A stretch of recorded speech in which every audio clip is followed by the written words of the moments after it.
Excellencies, we recognize the importance of convening this special session on the grave human rights situation in Ethiopia. It has been over a year since the conflict in the Tigray region erupted in November 2020. Despite the Prime Minister proclaiming victory at the end of the same month, fighting has persisted for over 13 months, and recently it has escalated dramatically. We are deeply concerned at the ongoing crisis in which, as reported by the joint investigation conducted by the Ethiopian Human Rights Commission and the Office of the High Commissioner for Human Rights, all parties to the conflict have perpetrated violations of international human rights and humanitarian law. We particularly concur with the Office of the High Commissioner that some of these acts may amount to war crimes and crimes against humanity. And allegations submitted before us at special procedures point to patterns of such violations committed by the Ethiopian National Defense Forces, Amhara Regional Special Forces, Amhara Militia, Eritrean Defense Forces, Tigrayan Militia, and the Tigray Special Forces. The allegations before us include the deliberate targeting of civilians, extrajudicial killings and summary executions, arbitrary detentions, enforced disappearances, forced displacement, widespread destruction and looting of civilian property, torture and other forms of ill treatment, and sexual and gender-based violence. Since the outbreak of the conflict, ethnic Tigrayans, particularly civilians, have been subject to widespread discrimination, with hundreds of arrest warrants by federal authorities against them under claims of involvement with the Tigray People's Liberation Front. They have suffered from harassment, arbitrary arrest, house search without warrant, suspension from their jobs, and seizure and destruction of their property. We have received information, Excellencies, that thousands of ethnic Tigrayans have been arbitrarily detained in facilities monitored and controlled by soldiers and other state agents who guard and torture them and execute some of them. The consistent allegation before us is that these victims are targeted mainly due to their ethnic identity. These mass detention centers are reportedly spread through Western Tigray, Addis Ababa, and the Afar region. There are allegations that armed guards at these detention centers do not provide the detainees with food, water, or access to toilet facilities. Those who have escaped from these detention centers have reported that they lived in constant fear. In Addis Ababa, there are also reports that ethnic Tigrayans have been forcefully disappeared. The police are allegedly arresting these victims on the streets and in cafes, workplaces, and other public spaces, claiming that those arrested are connected to the Tigray's People Liberation Front. In addition, Eritrean Defense Forces have also been involved in the conflict, and according to a Tigrayan survivor who recounted her experience to the joint investigation team, Eritrean Defense soldiers said that, and I quote, "You ill-treated the Eritreans for 20 years. Now for 50 years you will starve. Then we will kill your men and rape your women. We were sent to clean out Tigrayans. They will be replaced by real Ethiopians. We are cleansing this country of people like you." End of quote. Excellencies, we are gravely concerned about the widespread gender-based and sexual violence committed against women, girls, men, and boys in the Tigray, Amhara, and Afar regions. Such crimes have been attributed to all parties in the conflict: agents of the Ethiopian National Defense Force, the Eritrean Defense Force, Tigrayan forces, Tigrayan militias, the Amhara Regional Special Force, and the Amhara Fano Militia. The joint investigation team has documented that women and girls have been subject to rape, including in some cases gang rape, with many of these heinous acts resulting in physical and mental health impacts that include unwanted pregnancies and getting infected with sexually transmitted diseases, including HIV. In some cases, women and girls have allegedly been raped because of their perceived or actual political affiliation, to pressure them to reveal the whereabouts of their male relatives, or as acts of revenge. These acts described constitute egregious violations of human rights and humanitarian law. They appear to have been used as part of a deliberate strategy to terrorize, degrade, and humiliate the victims and the ethnic minority group that they belong to, with the acquiescence of state and non-state actors. These brutal acts have devastating physical and psychological impact on victims and are exacerbated by the lack of access to assistance, support, and redress by survivors. The estimates are shocking. According to information at our disposal, from November 2020 to June 2021, over 2,200 survivors reported sexual and gender-based violence to health facilities across the Tigray region. One of the one-stop centers reported that the victims in over 90% of cases were minors, and estimated that visits to the center had quadrupled since the conflict erupted a year ago. It is important to keep in mind that these figures are most probably an underestimation of the true extent of the sexual and gender-based violence being perpetrated and its consequences, which give rise to further violations. This type of violence is severely underreported and unaddressed due to fear and stigma, and in this context, inaccessibility to health or support centers. Acts of violence have been perpetrated in both rural and urban areas, in the victims' homes, or the places where they were sheltering. Internally displaced women and girls in Ethiopia and Eritrean refugee women and girls living in the Tigray region have reportedly been particularly exposed to sexual violence. Eritrean refugee women and girls specifically have been seriously affected by the conflict and doubly victimized. In October 2020, Ethiopia was hosting 149,000 registered Eritrean refugees, many of whom living in the northern Tigray region and housed in 4 camps. Between November and December 2020, some of these camps were reportedly occupied by the 35th Division of the Eritrean Army and attacked by Tigrayan militia. Eritrean forces allegedly destroyed shelters and infrastructure available in the camps, forcing refugees to move towards the border and eventually back into Eritrea. Eritrean women and girls were also reportedly raped by the Tigrayan militia while they were escaping for the camps in December 2020. The militarization of the Tigray region with a high presence of armed persons as well as increased mass mobilization into fighting contributes to an environment where gender-based violence will inevitably increase. The presence of soldiers at road checkpoints and near or inside health facilities has also reportedly prevented victims of gender-based violence from seeking treatment and support promptly. The humanitarian situation has reached alarming levels and continues worsening by the day. International organizations have reported that no humanitarian supplies have arrived in the Tigray region since 18 October 2021.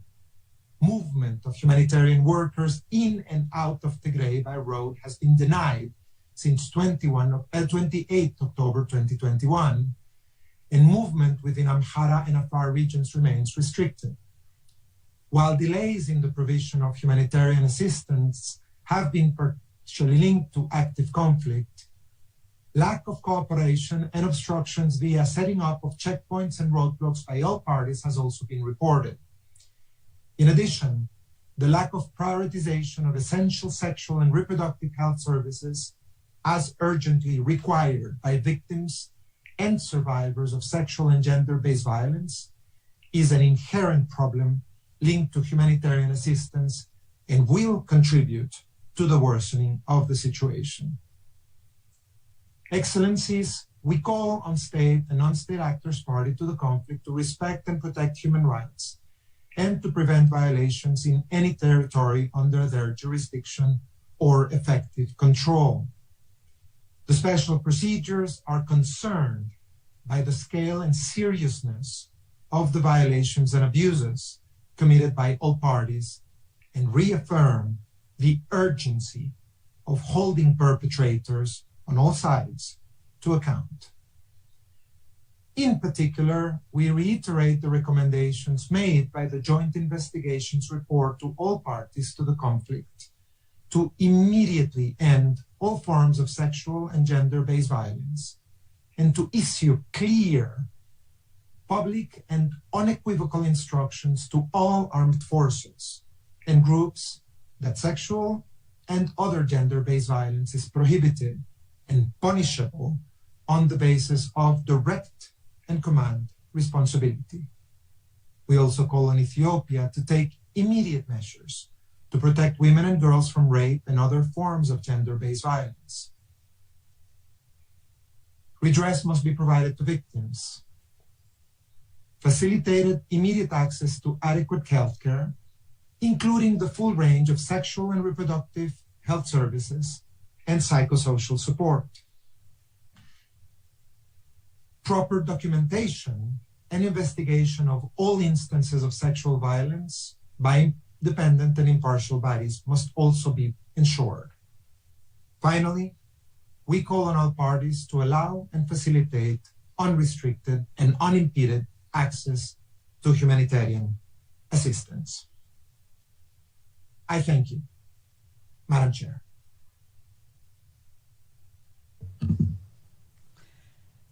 I thank you for your statement. We will now hear from the country concerned. I give the floor to the distinguished representative of Ethiopia on Zoom. Ambassador, you have 5 minutes, please. Thank you, Deputy High Commissioner. 85 years ago, right here in Geneva, a firm committed believer in the principle of collective security and world peace, His Majesty Emperor Haile Selassie's appeal to the League of Nations could not convince multilateralism to end the Italian aggression. History repeats itself. Today, 85 years later, here in Geneva, Ethiopia is once again defending its sovereignty and territorial integrity, this time from internal aggression. This time as well, our commitment to multilateralism is not helping us to defend our country. Multilateralism, after all these years, is once again being hijacked by a neo-colonialist mentality. Ethiopia is being targeted and singled out at the Human Rights Council for defending a democratically elected government, the peace and the future of its people. As one of the founders of the League of Nations, the UN, Ethiopia is a firm believer in multilateralism. The mandate and work of Human Rights Council is not to advance ulterior political objectives. In recent years, we have seen the same powers oversee the complete destabilization of several countries. This must stop. In the past, we stood alone to defend colonial aggression.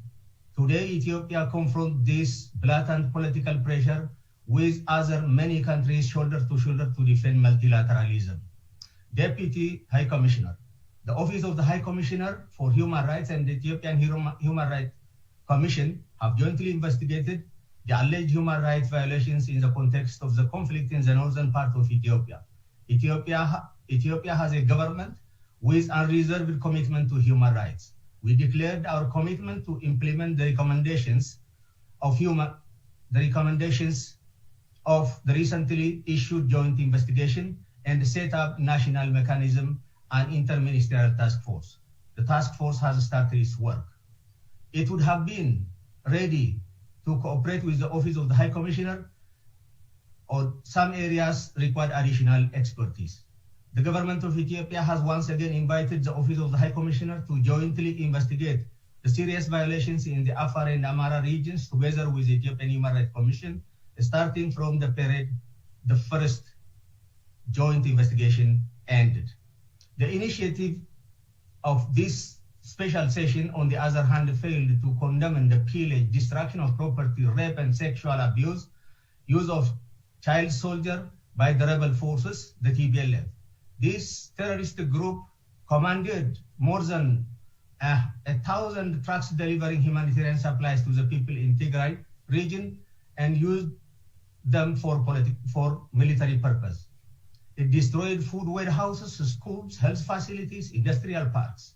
The initiators of this special session would not care less. They are determined to impose their will on the government. The very underhand manner this special session was initiated shows the ulterior political objective. Is this initiative helpful? No. Why would one want to establish a concurrent body with the same mandate of the joint investigation team? Why is a request table to investigate an already investigated and the reported matter which is now currently under implementation? Is the Human Rights Council putting into question the report that it has already adopted, or is it undermining thriving national mechanism?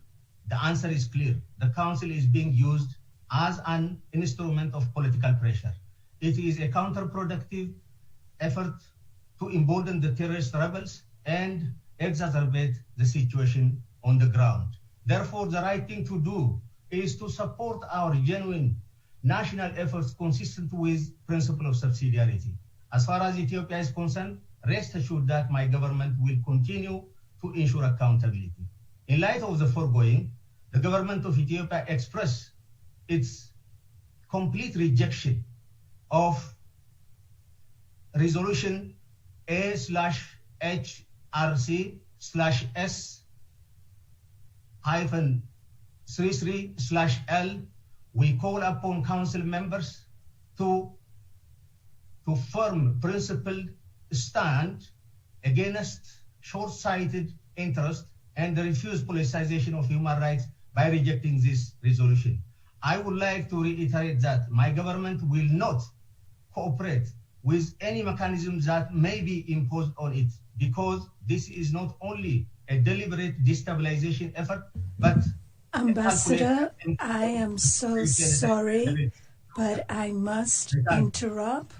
You have exhausted the 5 minutes, but I thank you for your statement.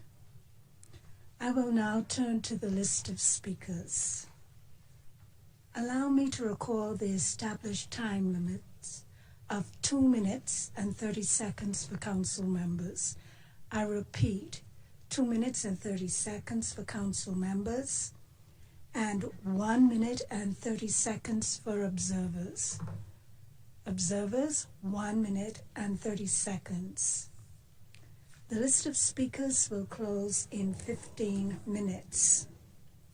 Starting with the list of speakers for member states of the Council, I now give the floor to the distinguished representative of Denmark on behalf of a group of countries. Mr. Jeppe Kofod, Minister of Foreign Affairs of Denmark, will address us by video statement. Sir, you have the floor.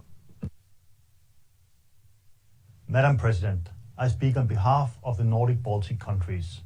We are deeply alarmed by the critical human rights situation in Ethiopia and by the gravity of the violations and abuses, including sexual and gender-based violence, ethnic profiling, and hate speech committed by Ethiopian and Eritrean forces, Tigray People's Liberation Front, and other parties to the conflict. The primary responsibility for upholding human rights obligations and international humanitarian law and for addressing violations rests with the state. We welcome the Ethiopian government's commitment to accountability, including by setting up an interministerial task force to oversee efforts to bring perpetrators to justice. However, we are concerned that investigations conducted by its institutions may not match the scope and breadth of the violations identified by the Joint Investigation Team. We share the concerns that such investigations may not sufficiently comply with international standards. In order to ensure accountability and to prevent further violations, additional independent international investigations are necessary. This is essential to ensure the timely gathering of evidence of violations and abuses committed and for justice to be served. There's an urgent need for dialogue to resolve the conflict. We welcome and support the mediation efforts by the African Union's High Representative for the Horn of Africa. We urge the parties to end hostilities, find a negotiated solution, ensure safe and unhindered humanitarian access, and bring peace and security to the millions of Ethiopians held hostage by this conflict. These efforts should go hand in hand with those to ensure accountability, ending impunity, and providing redress for the victims of the conflict. We stand with the Ethiopian people and urge the HRC to establish an independent international investigative mechanism. Thank you. Thank you. We'll now hear from the next Council member, Slovenia, on behalf of the European Union via Zoom. Madam Vice President, I have the honor to speak on behalf of the European Union. For over a year, the European Union has been following the developments in Ethiopia with great concern. In recent months, the conflict has further worsened and expanded. The gravity and scale of violations and atrocities committed against civilians by all sides, including sexual and gender-based violence and ethnic violence, is unacceptable. The humanitarian situation is disastrous in many parts of the country, with millions of people in the need of life-saving support. The European Union remains convinced that there is no military solution to this crisis. We reaffirm our strong support for African Union and regional mediation efforts led by High Representative Obasanjo. The widespread targeting of ethnic groups, hate speech, and incitement should be of the utmost concern. In this regard, the European Union calls for transparency on the situation of persons arrested since the declaration of the state of emergency, including by allowing visits to detention facilities. The European Union has welcomed the joint report and called for further investigations. We are encouraged by the steps taken by the Ethiopian authorities to follow up on the report's findings. We regret that Eritrea and the TPLF have not shown willingness to take up the report's recommendations. Human rights violations and abuses and violations of international humanitarian and refugee laws unfortunately continue to be committed by all parties in all areas affected by the conflict. A number of violations may amount to crimes against humanity and war crimes and urgently require further investigations by independent experts. We believe that the establishment of an independent international investigative mechanism will enable, inter alia, to build upon the findings of the joint report. It is urgent and necessary to complement national efforts and ensure accountability. All efforts should focus on helping bring peace and justice to Ethiopia and its people. The European Union's hope remains to adopt the resolution by consensus with the support of the countries concerned. I thank you.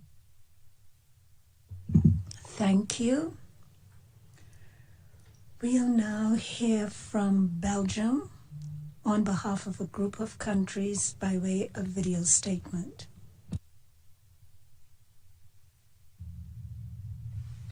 The Benelux countries align themselves with the statement presented by the EU. The conflict in Ethiopia has come at the expense of civilians, whose rights were gravely violated or abused. It is the responsibility of the Human Rights Council to respond. According to its mandate, the Human Rights Council should protect human rights for all without distinction and should address situations where human rights are violated. The special session should not be construed as an attack on the sovereignty or territorial integrity of Ethiopia. On the contrary, we consider the promotion of respect of human rights of all people living in Ethiopia a precondition for the prosperous future of the country. The Joint Investigation Team report of November and the statement of the High Commissioner made clear that all parties to the conflict have committed human rights violations and abuses. Systematic violations of human rights, including ethnic targeting, continue to this day, also beyond the scope of the report with regard to both geography and time. All parties to the conflict must realize that fanning the flames of ethnic hatred risks leading to large-scale ethnic violence. Urgent action is needed to ensure that those responsible for the vicious circle of atrocities are held to account. Our country is welcome in that regard the recent decision of the Ethiopian government to set up an interministerial task force in response to the human rights violations and call for the swift implementation of its mandate. With its action today, the Human Rights Council strives to ensure that reports of serious violations and abuses are investigated and documented, and that further independent monitoring will take place to protect Ethiopian civilians and complement the national efforts and regional action by the African Union. This will be in the interest of both Ethiopia and the region at large. The Benelux countries support the table resolution and encourage all members of this council to vote in its favor. Thank you. Thank you. We'll now hear from the distinguished representative of Cameroon on behalf of the African Group. Thank you, Madame President. Madame la Présidente, je prends la parole. Madam President, I speak on behalf of the African Group to express our position on this special session on Ethiopia and the draft resolution under review. The African Group reaffirms its commitment to multilateralism and its constructive, unreserved commitment to promotion and protection of human rights throughout the world. We will cooperate fully with all of the UN mechanisms and other mechanisms on human rights as a group. However, as regards the initiative today, namely the special session on Ethiopia, the African Group regrets that the initiatives, particularly the European partners, have ignored the conditions in question, ignoring the efforts of Ethiopia, and have carried out there have been a joint investigation by Ethiopia into the human rights situation. The authorities are now establishing the facts. The African Group also regrets the indifference shown to the regional initiative of mediation on the ground. In that connection, we consider that the principle of complementarity must be respected by the international community, and any politicization of the investigation must be avoided. Likewise, any maneuvers that could politicize the Council.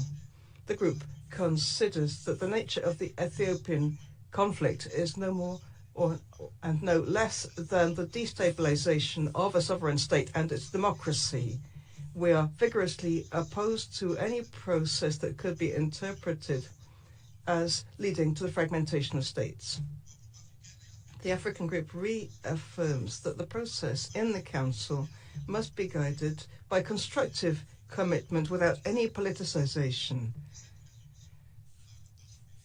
And we call on the initiators of this initiative to reconsider it in the interests of peace and Ethiopia's stability. In conclusion, we consider that the mechanism that should be established, that is established under this mechanism, is counterproductive, and we call on the members of the Council to reject it.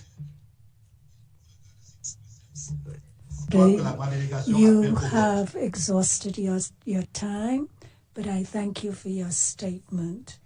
We'll now have to move to the video statement from the distinguished representative of Germany. President, Germany aligns itself with the EU statement.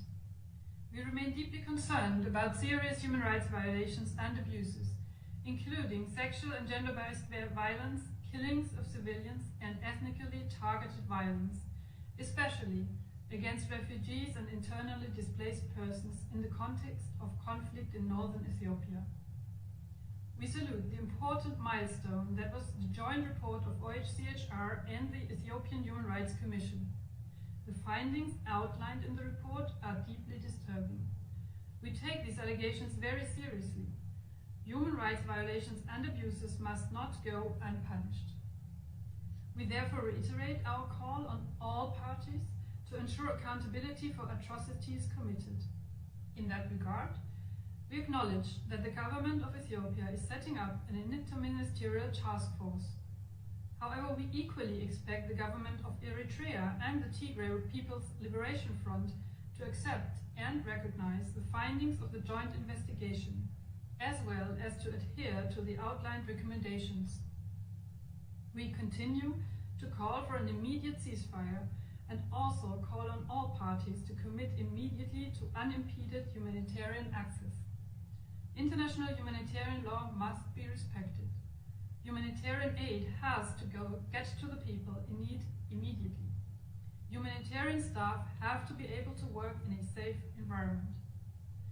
We welcome the ongoing mediation by the African Union, headed by the African Union High Representative for the Horn of Africa, Obasanjo, and pledge our unwavering support to his efforts. A strong African initiative is essential to bring about a solution of this conflict and lasting peace for the people of Ethiopia. Thank you. Thank you. We'll now have a video statement from the distinguished representative of the Russian Federation. President, Russia confirms its commitment to the sovereignty, independence, and territorial integrity of Ethiopia. The situation in the country remains complex. A political settlement without a ceasefire is in principle impossible. However, Russia consistently opposes politicization of the Ethiopian question in the Human Rights Council. The ongoing emphasis on this topic in the Council is counterproductive. In reality, it does not facilitate a resolution of the political and military crisis in the country. We believe that the creation in the Human Rights Council of an additional fact-finding mechanism on Ethiopia is superfluous. The government of Ethiopia is successfully cooperating with international human rights mechanisms. This can be seen from the professional, impartial work of the National Human Rights Commission, whose activities are fully in keeping with the Paris Principles and have A status. We believe in the principle African problems need African solutions. Thus, we support the mediation efforts of the African Union. We strongly, consistently reject any imposition of unilateral approaches. In the Ethiopian case, we note an obviously politically motivated decision by certain states. We believe that the ongoing practice of creation by the Council of monitoring mechanisms without the agreement of the concerned countries is doomed to fail. Any experts appointed would not be able to work on the ground. Their reports would consist of one-sided information obtained from dubious sources or from the internet. Moreover, the financial resources allocated to the activities of such specialists would mostly be used to pay their salaries. We are convinced that in the context of the ongoing COVID-19 pandemic, the international community could devote its already limited resources to more important matters. Thank you.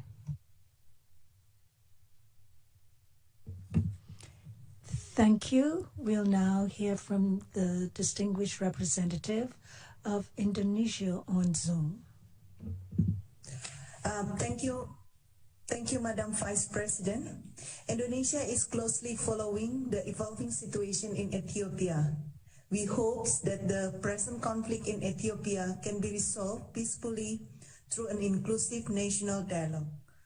Through this special session, Indonesia joined the call for all parties to exercise utmost restraint and prevent the escalation of further violence and hostility. The safety, well-being, and security of all people, regardless of their ethnicity or belief, must always be assured. At the same time, respect for Ethiopia's sovereignty, unity, political independence, and territorial integrity must be safeguarded. Indonesia welcomes the ongoing effort by the Ethiopian government in pursuing accountability for all parties involved in the violation of human rights.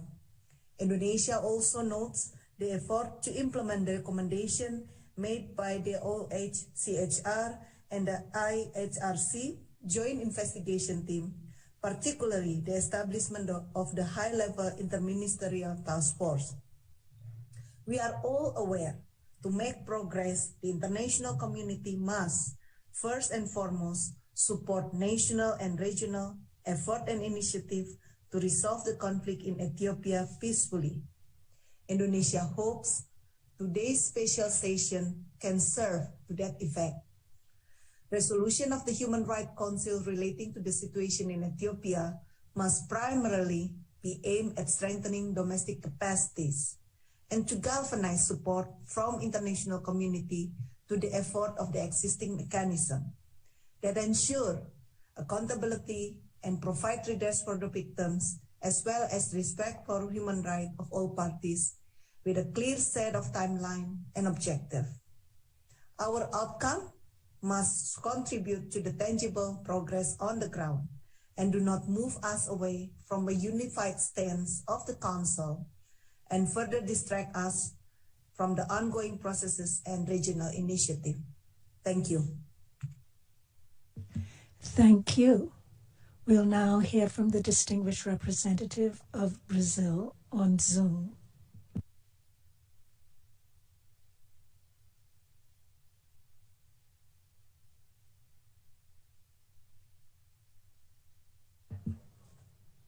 We appear not to be able to hear you.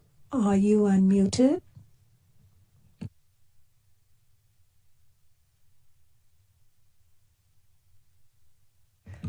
We still can't hear you. We'll try again.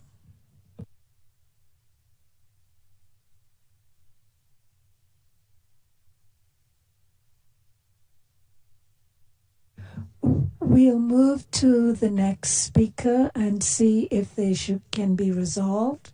We'll now hear from the distinguished representative of India via a video statement. I thank you, Madam President. The conflict in northern parts of Ethiopia has seen escalation in recent weeks, and the fighting has intensified and humanitarian situation has worsened, adversely affecting millions, particularly women, children, and elderly. It is concerning to note that the humanitarian efforts led by the UN has been stalled in the recent weeks. It is important that humanitarian assistance is resumed at the earliest available opportunity. We have noted the report of the Joint Investigation Team of the Ethiopian Human Rights Commission and the Office of High Commissioner for Human Rights.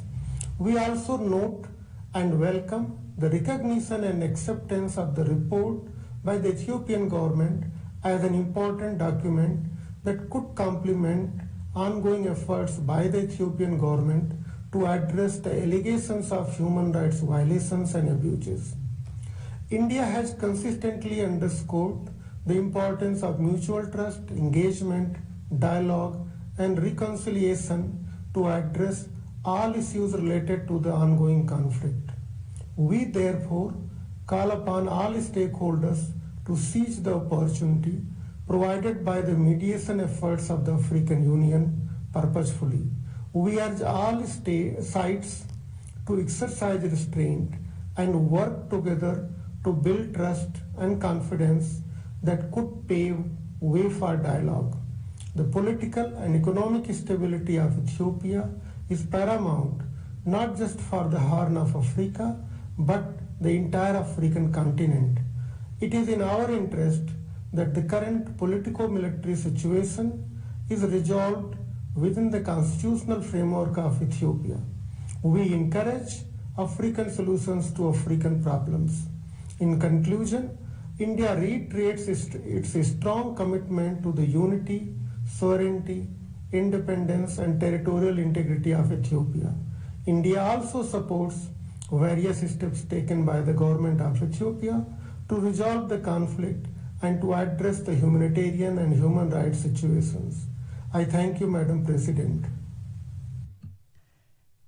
I thank the distinguished representative of India, and now we'll hear from the distinguished representative of Argentina via video statement.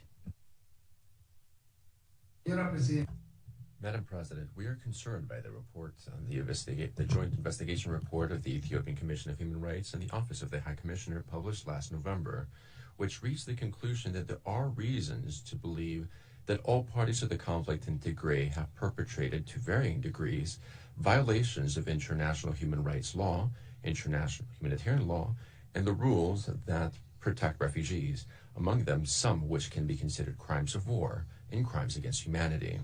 We are also concerned to see that several special procedures of the United Nations have reported at the beginning of December the generalized situation of sexual and gender violence against women and girls in some part of the country. In that regard, the Republic of Argentina wishes to express its deep concern over the recent escalation in hostilities in the north of Ethiopia, and for the impact that it has in the humanitarian and human rights situation of the civilian population, as well as on the country's stability and the region of the Horn of Africa. We support mediation efforts underway from the African Union to find a political and not a military solution to the crisis, and we urge all parties to the conflict to cease hostilities and to establish a comprehensive and inclusive dialogue with an aim to achieving sustainable peace, while we reiterate our strongest commitment to the sovereignty and political independence, the territorial integrity, and the unity of Ethiopia. In that regard, we welcome the decision of the government of Ethiopia to establish an interministerial working group to oversee the reparation and accountability measures to respond to the human rights violations, and we encourage this working group to quickly fulfill its mandate. Furthermore, we urge all parties to the conflict to fully respect international human rights law, international humanitarian law, and international refugees law, to guarantee unrestricted access to humanitarian aid, as well as to constructively cooperate with the mechanisms for protection included in this Council.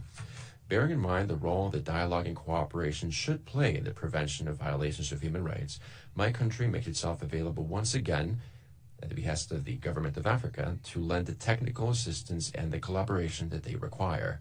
Lastly, we would like to underscore the work of this Council in the prevention of violations of human rights and to promptly address emergency situations in keeping with the mandate given by Resolution 60/251 of the GA. Thank you. I thank the distinguished Ambassador of Argentina. We'll now hear from the distinguished representative of Mexico via a video statement.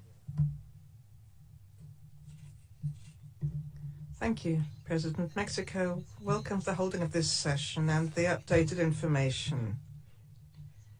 We wish to express concern at the serious human rights situation affecting Ethiopian civilians for over a year now.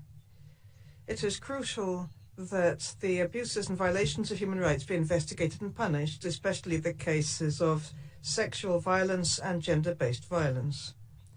Mexico recognizes the Ethiopian government's efforts, including the creation of an interministerial working group at a high level on accountability and reparation for violations committed in the context of the Tigray conflict. To support these efforts, the creation of an expert commission on human rights has the goal of creating the conditions to guarantee respect for human rights. Mexico calls on all parties to the conflict to seek a peaceful solution to their differences through dialogue, based on the mediation efforts by the African Union, and to guarantee full respect for international law, particularly international human rights law and international refugee law. Thank you. I thank the distinguished representative of Mexico. We'll now hear from the distinguished representative of the United Kingdom of Great Britain and Northern Ireland on Zoom. Madam Vice President, we are here today to stand with the people of Ethiopia who have faced more than a year of conflict and who have witnessed atrocities on the most extraordinary, horrifying scale. We have heard the message loud and clear from the Joint Investigation Team, directly and eloquently this morning from the Deputy High Commissioner. The human rights situation in Ethiopia is dire. Crimes of the most serious nature, including possible war crimes, have taken place and continue to occur. This council has received credible reports of mass killings, torture, and disappearances. We've heard the most horrific accounts of the widespread use of rape and sexual and gender-based violence as a weapon of war. Most recently, we have seen the mass detention of people based on their ethnic origin, alongside inflammatory and hateful rhetoric from public figures. No one, I repeat, no one, can seriously argue that this situation does not deserve the urgent attention of this Council.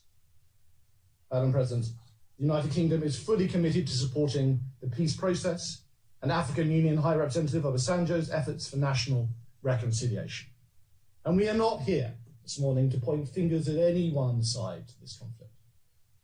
But a sustainable peace requires respect for human rights. Yet all parties to the conflict have reportedly committed violations or abuses. There are clearly deep divisions in Ethiopian society and an alarming level of mistrust between communities, which creates a high risk of further deterioration. And that, Madam Vice President, is why it is so important to create an independent and impartial human rights mechanism and to take the necessary steps to prevent more atrocities. We must guarantee that all violations and abuses are reported, that we can and will combat impunity, and that we provide all victims and survivors the support they need and the justice that they deserve. Thank you, Madam Vice President. Thank you very much, Ambassador. We'll now hear from the distinguished representative of the Czech Republic via a video statement. Madam President, the Czech Republic aligns itself with our commitment to stability, unity, and territorial integrity of Ethiopia. As a country with deep historical ties to Ethiopia, long-term development cooperation, and active presence in the country, we remain ready to work towards peace and respect for international humanitarian and human rights law. We have sought to address the human rights and humanitarian situation in Ethiopia at the 46th, 47th, as well as 48th session of the Council. In the meantime, the situation has continued to worsen. Hostilities in Tigray have expanded to the Amhara region. 3 million people fled their homes. More than 5 million people are in need of urgent humanitarian assistance, impacting also regions of Afar and Amhara. Last month, we were informed about the conclusions of the joint investigation undertaken by the OHCHR and the Ethiopian Human Rights Commission. The Czech Republic was deeply concerned about the alleged serious violations and abuses of international human rights and humanitarian law by all parties to the conflict in Tigray. These included targeted killings of civilians, widespread sexual and gender-based violence, possibly crimes against humanity, and war crimes. We commend the work of the OHCHR and EHRC. Concrete steps are now urgently needed. We call on all parties to immediately cease hostilities and other actions that hinder humanitarian access and to engage in political negotiations. All parties to the conflict must fully respect international humanitarian law, including protection of civilians and humanitarian workers. We encourage all parties to implement the recommendations by the joint investigation. We welcome the establishment of the Ethiopian Interministerial Task Force. We encourage the task force to closely cooperate with the international mechanism established by the special session.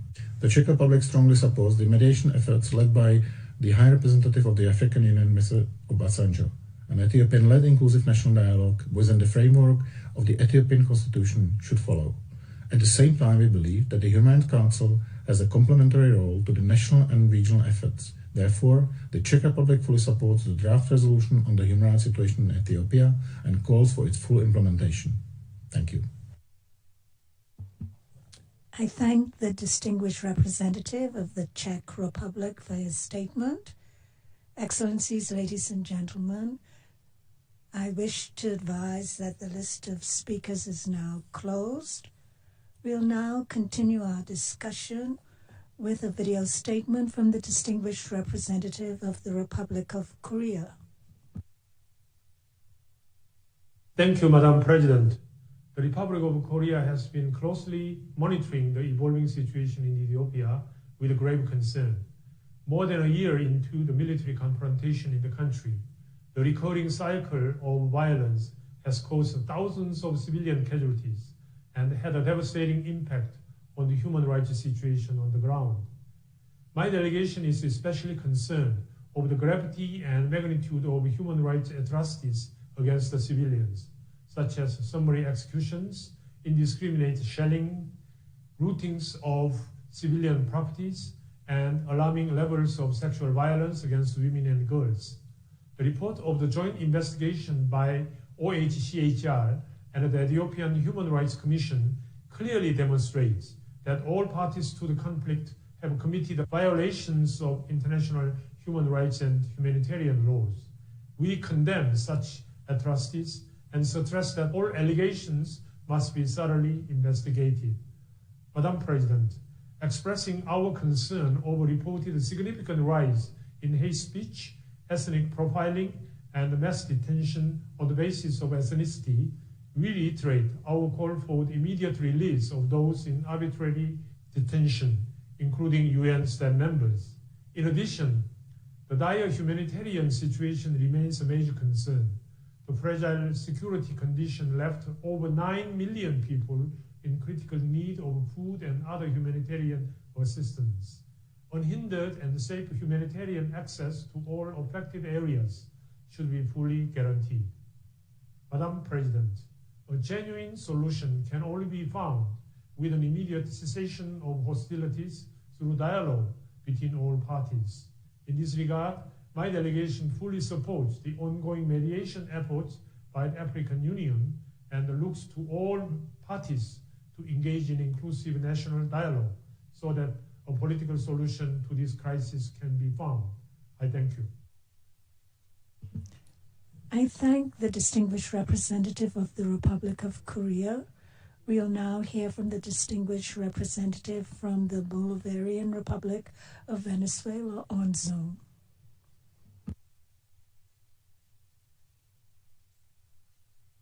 Gracias, Presidenta.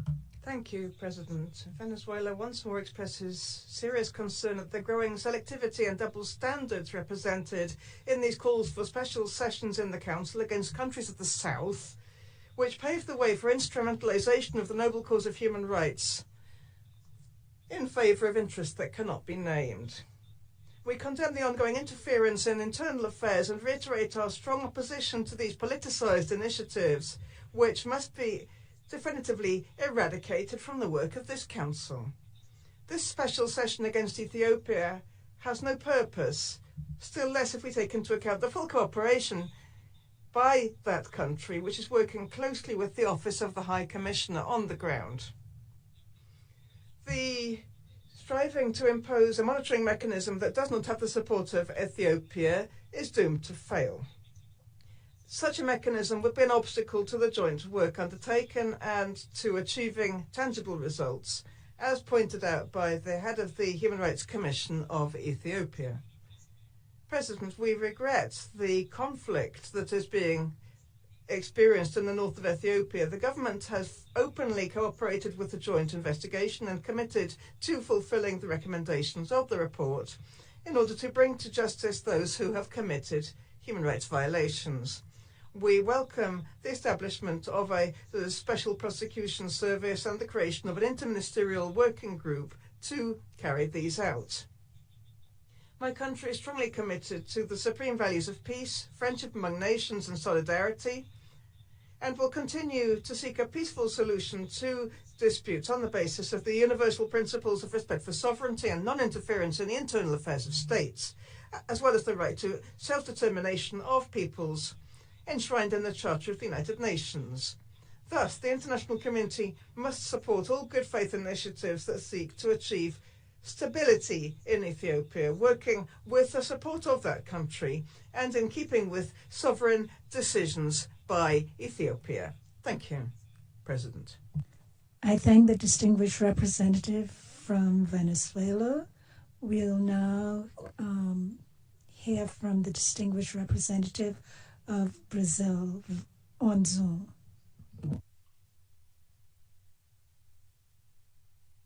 May I speak? Excellency, we are waiting for the distinguished representative from Brazil. We'll return to you momentarily. Brazil, please proceed. Thank you. Madam Chairman, Brazil is deeply concerned about the situation in Ethiopia. The ongoing conflict has further deteriorated the human rights and humanitarian situation on the ground. Brazil calls for all parties to fully respect international human rights and humanitarian law, and to take all necessary measures for the protection of civilians without any discrimination. We are deeply disturbed by reports of widespread abuses and violations, as well as of incitement to violence on the basis of ethnicity. All parties must heed the calls to implement an immediate and comprehensive ceasefire and to ensure full and unhindered humanitarian access to all those in need.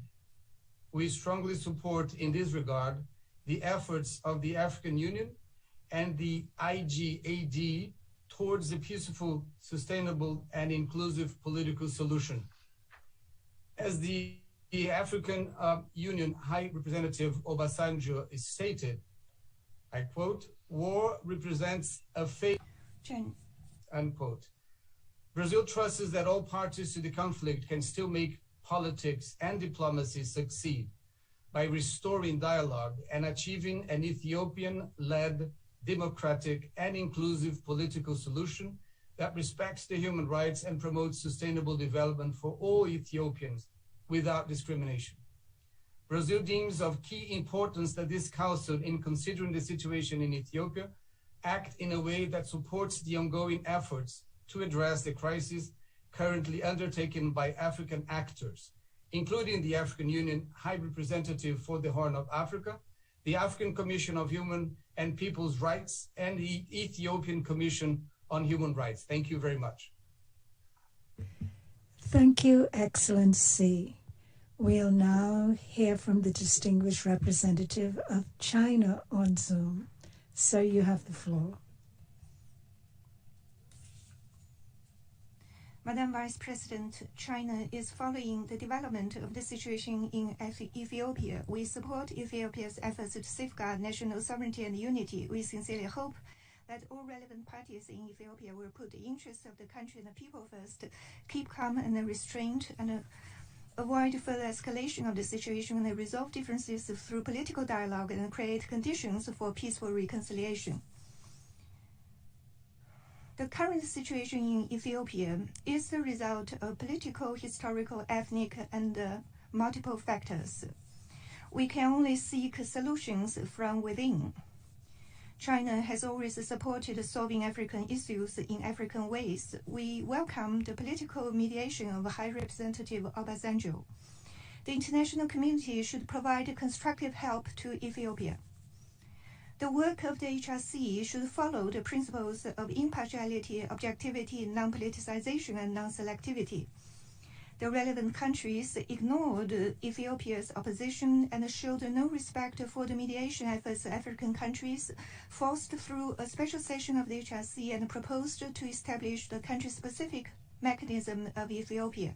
These attempts interfere in Ethiopia's internal affairs, undermine its sovereignty and territorial integrity, and further intensifies contradictions and add complicated factors to the situation. This is contrary to the purpose of the HRC.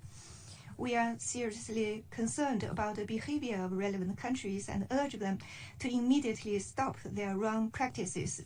China believes that Ethiopian people have the capacity and wisdom to overcome current challenges, maintain national unity, and bring the country back to the correct track of peace, stability, development, and revitalization. China is ready to work with the international community in support of the above efforts of the Ethiopian people. Thank you. I thank the distinguished representative from China. We'll now have a video statement from the distinguished representative of the Ukraine. Thank you, Madam President. Ukraine expresses deep concern over the current grave human rights situation in Ethiopia.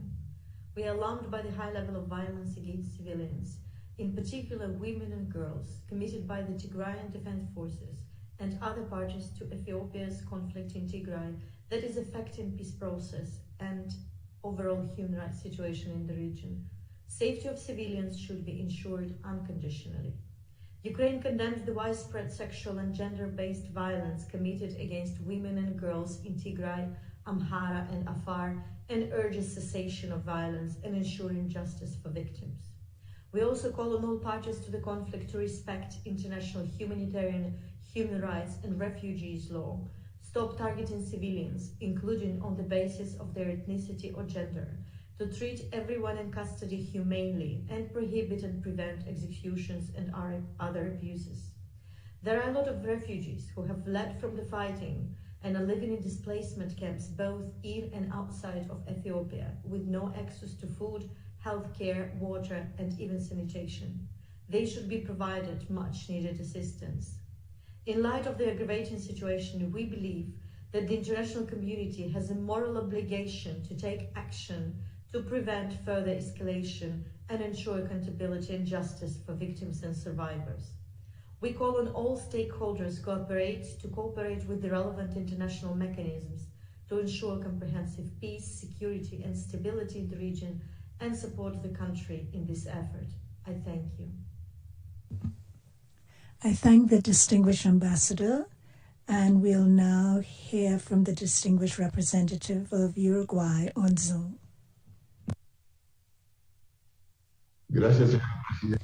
Thank you very much, President. Uruguay would like to express its serious preoccupation in light of the deterioration situation in Ethiopia and the context of the recent military escalation linked to the conflict in Tigray.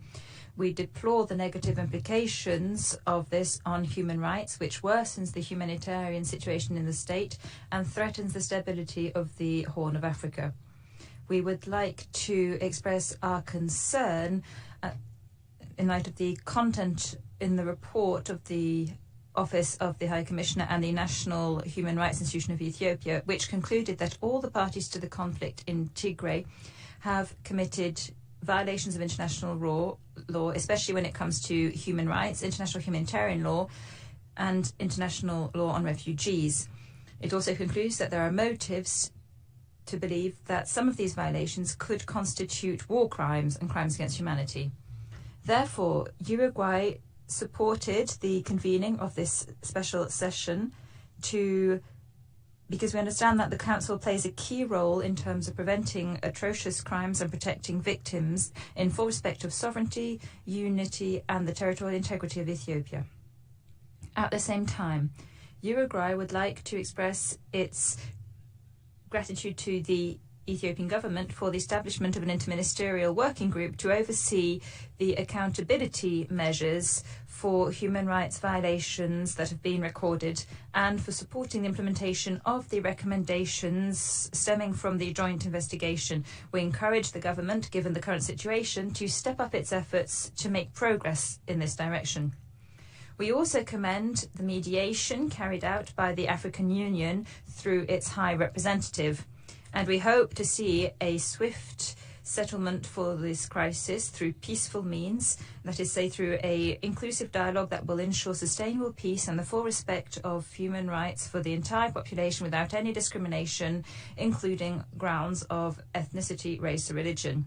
We encourage all the parties to the conflict in Tigray to ensure the full respect of international human rights, of international humanitarian law and international refugee law, and to grant access for humanitarian aid and to protect national and international humanitarian personnel. Finally, we would like to call on all parties to cooperate with the Office of the High Commissioner, with this Council and its mechanisms, including for the implementation of its mandate.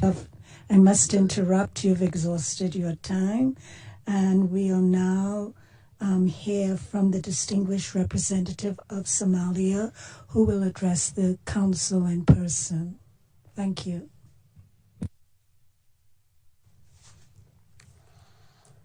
Thank you, Vice President.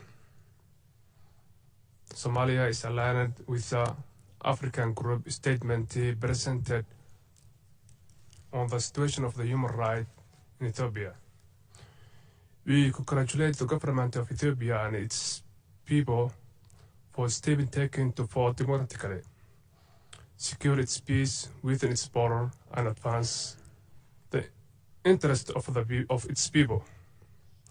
Somalia noted with satisfaction and support the positive process and progress of ongoing investigation on a joint investigation team of the Ethiopian Rights Commission and the Office of the United Nations High Commissioner for the Human Rights. The joint investigation team should be interested to conclude the investigation it's made respect and be given the time without due pressure or parallel process. Somalia is concerned about the new proposal of setting up another body with same mandate of a joint investigation team of the Ethiopian Human Rights Commission. This will be counterproductive to the current processes to support victims and surfaces. It's made hinder the inter-processes to advance the human rights situation in Ethiopia. With that note, my delegation does not support this resolution and the new proposal of the situation in the human rights in Ethiopia. Somalia will vote against and calls on other members of the Council to do the same. Thank you, Vice President. Thank you. We'll now hear from the distinguished representative of the Philippines on Zoom. Thank you, Madam Chair. The Philippines' position with regards to unilateral initiatives is well established. We have been a consistent advocate in the Council of genuine cooperative efforts that assist and empower national accountability institutions and mechanisms, as we echo the deep concern of the international community over reports of human rights violations and abuses committed by all parties to conflict in the Tigray region. We also acknowledge the Ethiopian government's cooperation with the joint investigation by the OHCHR and the European NHRI. We further acknowledge the ongoing efforts by its national accountability institutions and the task force to hold perpetrators to account and to address recommendations in the joint report. We understand that various efforts are also being carried out within the framework of the African Union. In this regard, we reiterate our concern on the proliferation of mandates and the externalization of accountability.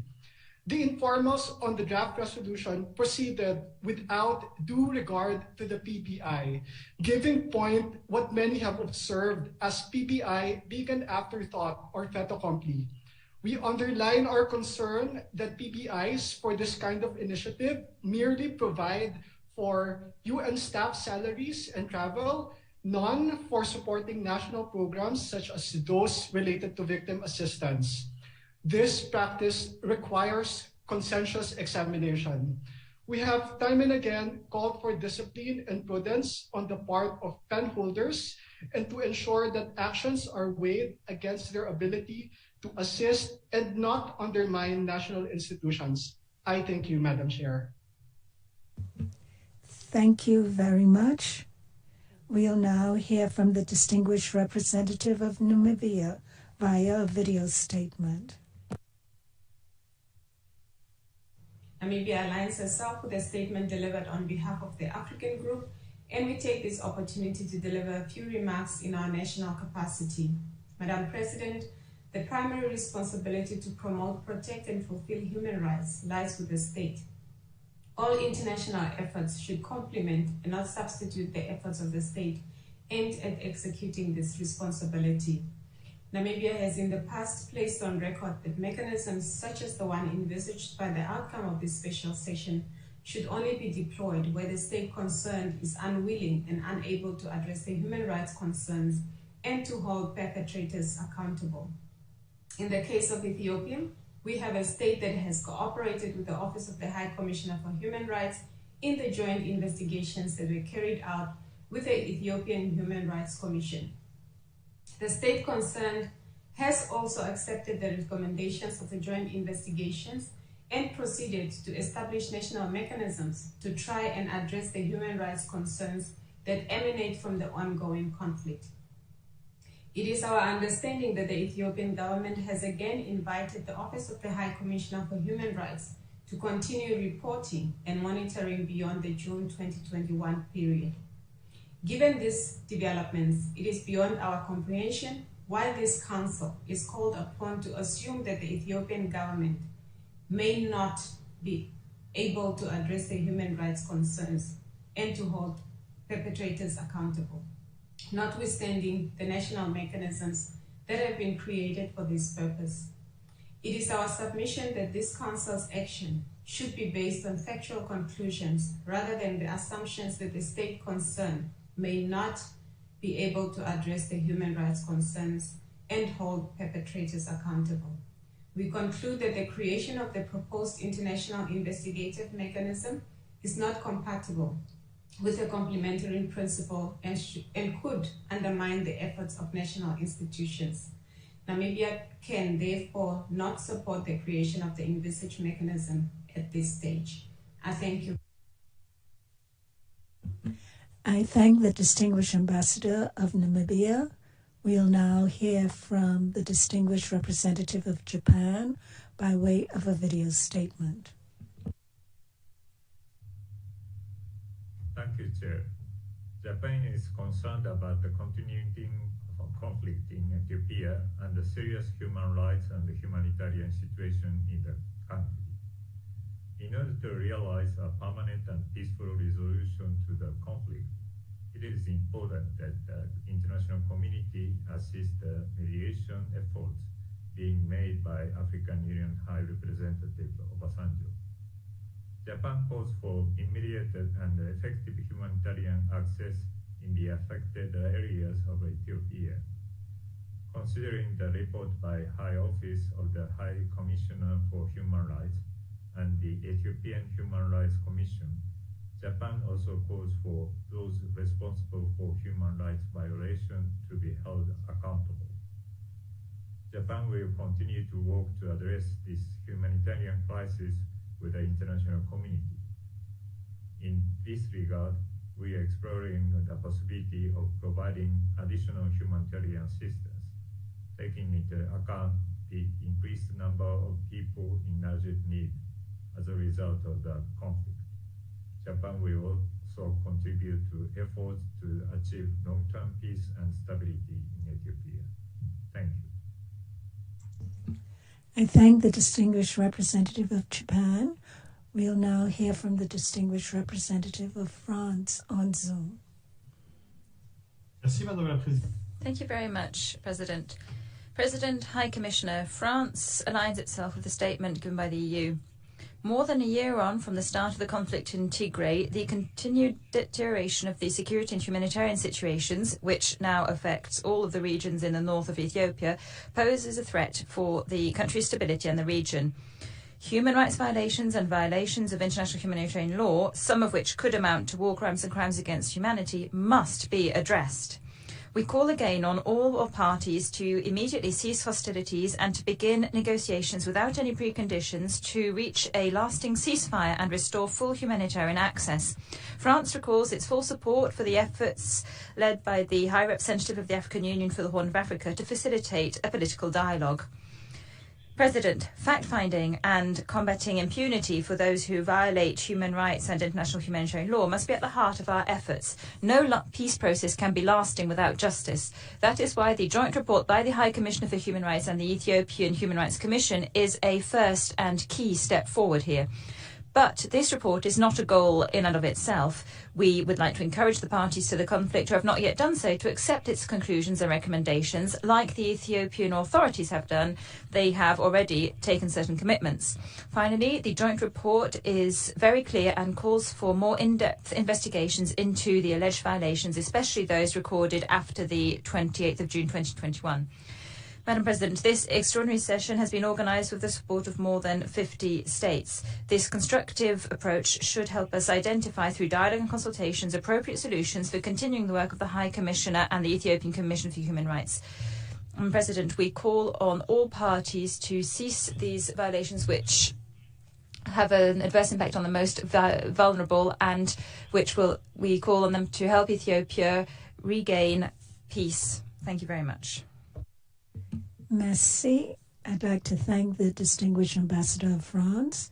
We'll now have a video statement from the distinguished representative of Austria. Thank you, Madam President. Austria aligns itself with the statement of the European Union. Austria is deeply concerned about the developments in Ethiopia expressed by the High Commissioner and welcomes today's special session. The findings of the joint OHCHR and Ethiopian Human Rights Commission report of 3rd November, including ethnic violence, torture and ill treatment of civilians, sexual and gender-based violence and destruction of religious sites are shocking.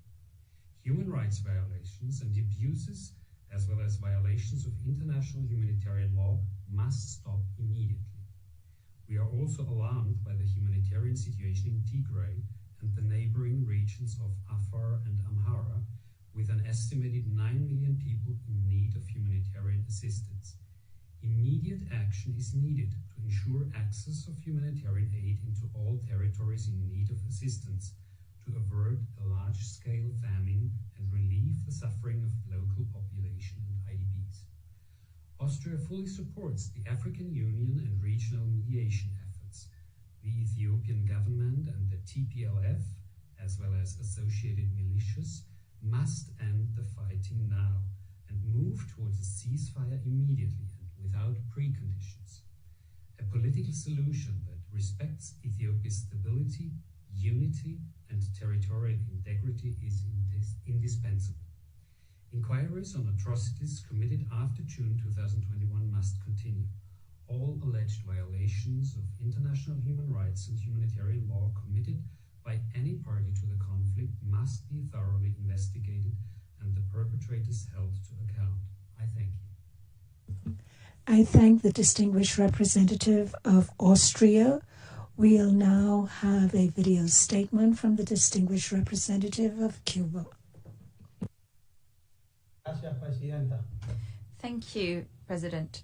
President, as regards the topic that brings us here today, in just a few months, the Council has adopted a resolution, held an interactive dialogue, and even a very recent oral update from the High Commissioner. None of these undertakings has in any way improved the situation on the ground. On the contrary, they contribute to exacerbating the politicization of this body. However, yet again, we have a special session that is being imposed against a developing country with another politically motivated resolution. Cuba would like to once more reject such exercises being carried out within the Council, imposed on developing countries and which do not have the support of the country concerned. President, the Council and other human rights mechanisms need to move away from selective approaches and double standards when it comes to tackling human rights, and they should cease meddling in the internal affairs of states. Instead, cooperation, dialogue and the respectful exchange of views between all countries should be promoted on the basis of the UN Charter's principles.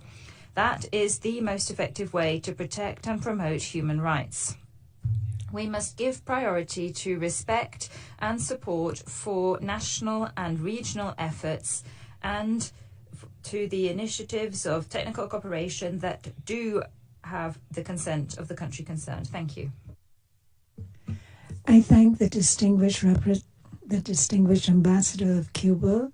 We'll now hear from the distinguished representative of Pakistan on Zoom. Thank you, Madam Vice President. We are closely following the various dimensions of the complex situation in Ethiopia. We hope all parties will exercise restraint, uphold rule of law, respect human rights, and resolve their differences through national dialogue and reconciliation process. The views expressed by Cameroon on behalf of the African group merit our serious reflection and introspection. Dialogue and constructive engagement should remain preferred vehicles to address human rights concerns emanating from any sovereign state. The consent of the concerned country is essential to bring any meaningful improvement in the complex country-specific situations. The Council's track record in such cases is unenviable. Rushing establishment of HRC mandates have achieved little. In fact, they have derailed national and regional efforts and brought unintended consequences. In some cases, many HRC members advocating prevention continue to ignore systemic violations by powerful states based on political and commercial interests. Such an approach continues to breed impunity. Selectivity and application of political lens to human rights situations undermines universal values and principles. We have taken note of the joint investigative report's findings. We also note that Ethiopia has accepted the report's recommendation and has taken several measures to implement them. At the same time, African Union-led mediation efforts are underway. We believe that the Council should give time for these regional and national processes and efforts to take their course. On balance, the country concerned has demonstrated willingness to cooperate and work with UN, regional, and national human rights mechanisms. Furthermore, the Council is already seized of the situation in northern Ethiopia. HRC Resolution 47/13 has mandated the High Commissioner to monitor and orally report on the situation, and I quote, progress made in the context of joint investigation, unquote, at the upcoming March 2022 session. The value addition of convening the special session and its proposed outcome, therefore, remains a question mark for many states, including Pakistan. We respect their sovereign decisions and support these aspirations of the Ethiopian people to build a united, peaceful, and prosperous country. This session and its outcome should therefore contribute and complement towards this goal. I thank you. I'd like to thank the distinguished ambassador of Pakistan. We'll now hear from the distinguished representative of Eritrea on Zoom. Thank you, Madam Vice President. Let me on the onset put on record that the outrageous court by the coordinator of the special procedure is unfair, baseless, and based on dubious source. It's neither in the culture of our disciplined defense forces nor in our policy to clean Tigrayans from their own country. Madam Vice President, the convening of this special session is regrettably part of the ongoing abuse of the principles of human rights and the working method of the Council.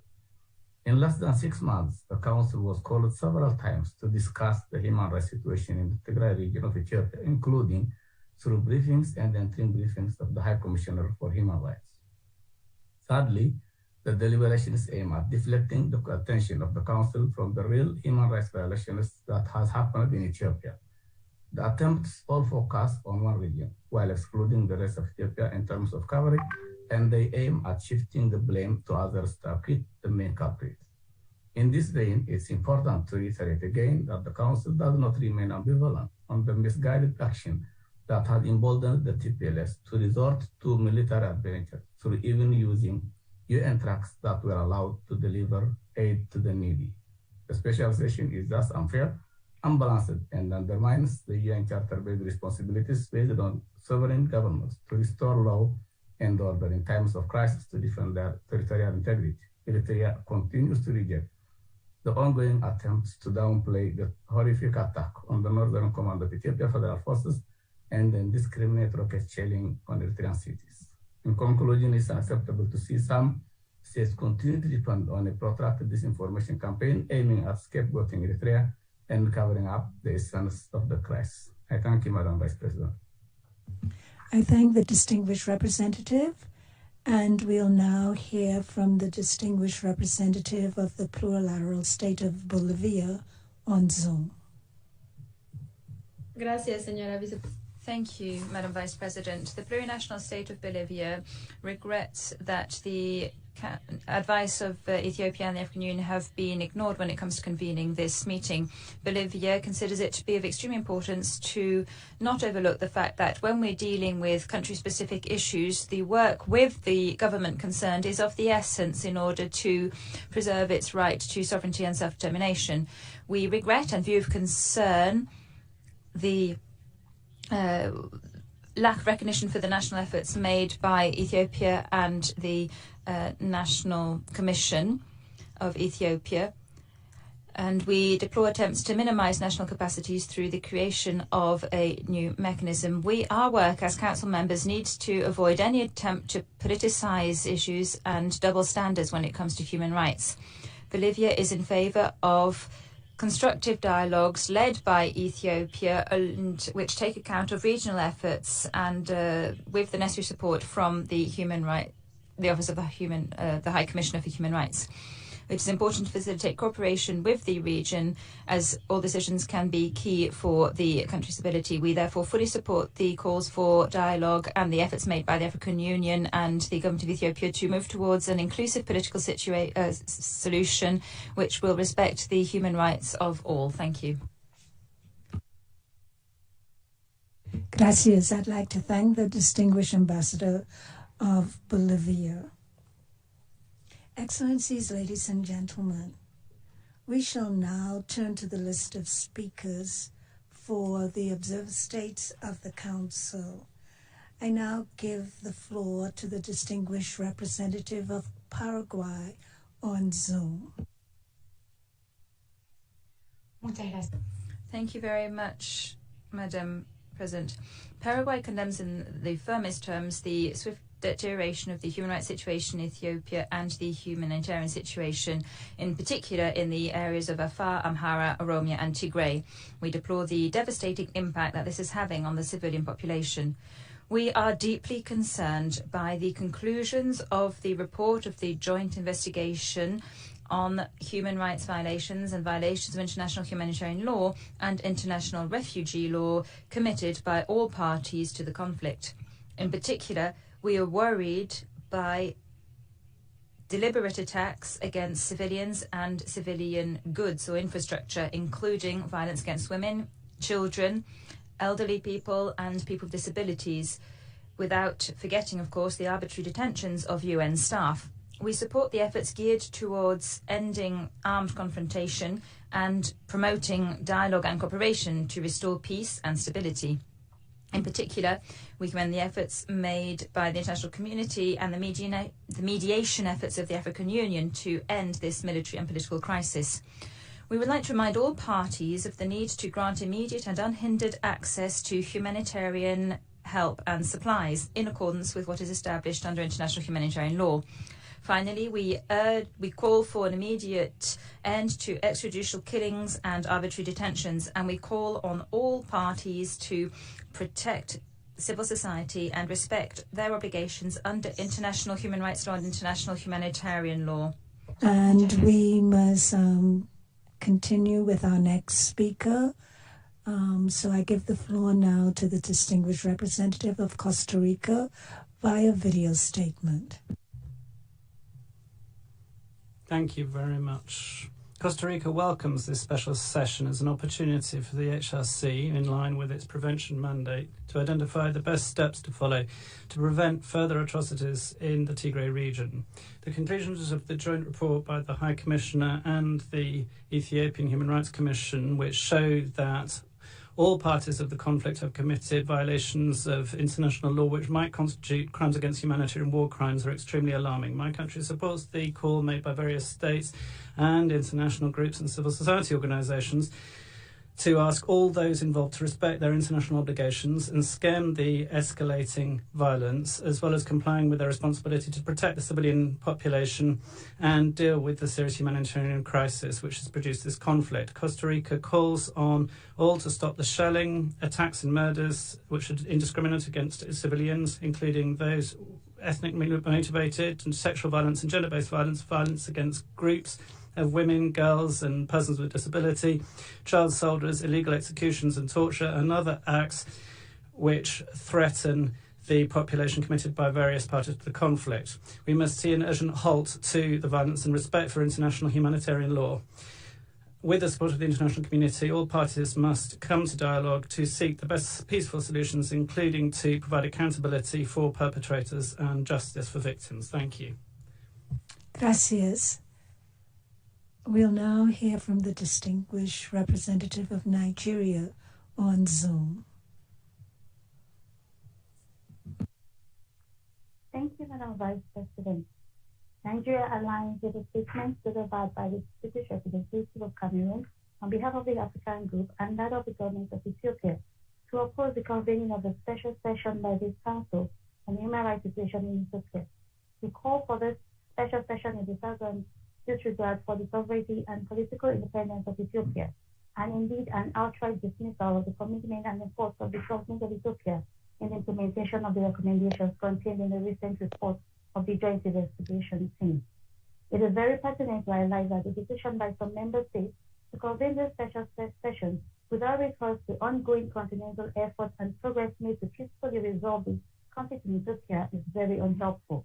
We are of the view that actions such as this only undermine continental mediation efforts, including the engagement of the High Representative of the Chairman of the African Union Commission. The delegation of Nigeria remains resolute that, notwithstanding the nomenclature, any attempt to interfere in the internal policy of Ethiopia through the creation of another human rights mandate or mechanism is counterproductive and should neither be encouraged nor found within this Council. We therefore call on members of this esteemed Council to support the government of Ethiopia in its efforts to achieve a peaceful resolution of the conflict by opposing any decision or action that could escalate the already dire situation in the country. I thank you, Madam Vice President. Thank you.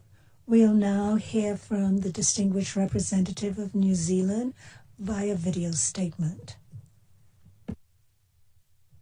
Madam President, New Zealand is deeply concerned that the ongoing conflict in Ethiopia has created a dire humanitarian and human rights situation. We welcome this special session and call for the protection of all Ethiopians regardless of ethnicity. We commend the continued efforts undertaken by the African Union High Representative for the Horn of Africa region to support a political and non-military end to the conflict. New Zealand also commends OHCHR and the Ethiopian Human Rights Commission for their joint investigation and report that concluded all parties to the conflict have committed violations of international law. All parties must commit to implementing the findings and recommendations of the report. However, given the time-bound nature of the joint investigation, further work needs to be undertaken to investigate alleged human rights abuses after the 28th of June. The establishment of an international investigative mechanism to gather further evidence of violations and abuses of international law will be a critical step towards ensuring that victims have access to justice. Recent advances by the Tigray People's Liberation Front have spread the conflict to other parts of Ethiopia, exacerbating humanitarian need and impacting on the delivery of supplies and access to services. We call for immediate and unrestricted humanitarian access so that relief supplies reach all those in need, particularly those most vulnerable. New Zealand stands with the international community in seeking a peaceful end to the conflict and calls for accountability and justice to ensure the human rights and fundamental freedoms of Ethiopians are protected. I thank the distinguished ambassador from New Zealand. We'll now hear from the distinguished representative of Timor-Leste on Zoom. Madam President, Timor-Leste welcomes the convenience of this special session to discuss the grave human rights situation in Ethiopia. My country is deeply concerned with the report on widespread violations and abuses of human rights law, international humanitarian law, and international refugee law committed by all parties to the conflict. In particular, Timor-Leste condemns, in the strongest terms, the deliberate targeting of civilians, hospitals, schools, and places of worship, the widespread sexual and gender-based violence against women, girls, men, and boys, including rape, and calls for an immediate halt to all human rights violations. Alarmed by the strong risk of starvation in the country, my delegation stresses that all parties to the conflict must allow the people of Ethiopia to receive unrestricted aid delivery and to have full and safe access to humanitarian assistance without conditions. Timor-Leste calls upon all parties to the conflict to ensure that food is not used as a weapon of war. We call for dialogue and for the respect of human rights in Ethiopia, with a special attention given to those internally displaced and in vulnerable situations. I wish to conclude by reiterating Timor-Leste's support and solidarity with the people of Ethiopia. I thank you, Madam Vice President. I thank the distinguished ambassador, and now we'll hear from the distinguished representative of Australia on Zoom.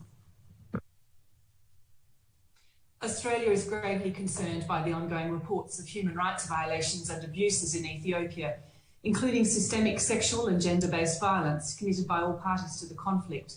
We commend the recent joint report of the OHCHR and the Ethiopian Human Rights Commission. There needs to be immediate and effective action taken to address the widespread violations and abuses of international human rights law and violations of refugee and international humanitarian law detailed in the report. We welcome the early commitment by the government of Ethiopia to take steps toward accountability, including establishing an interministerial task force.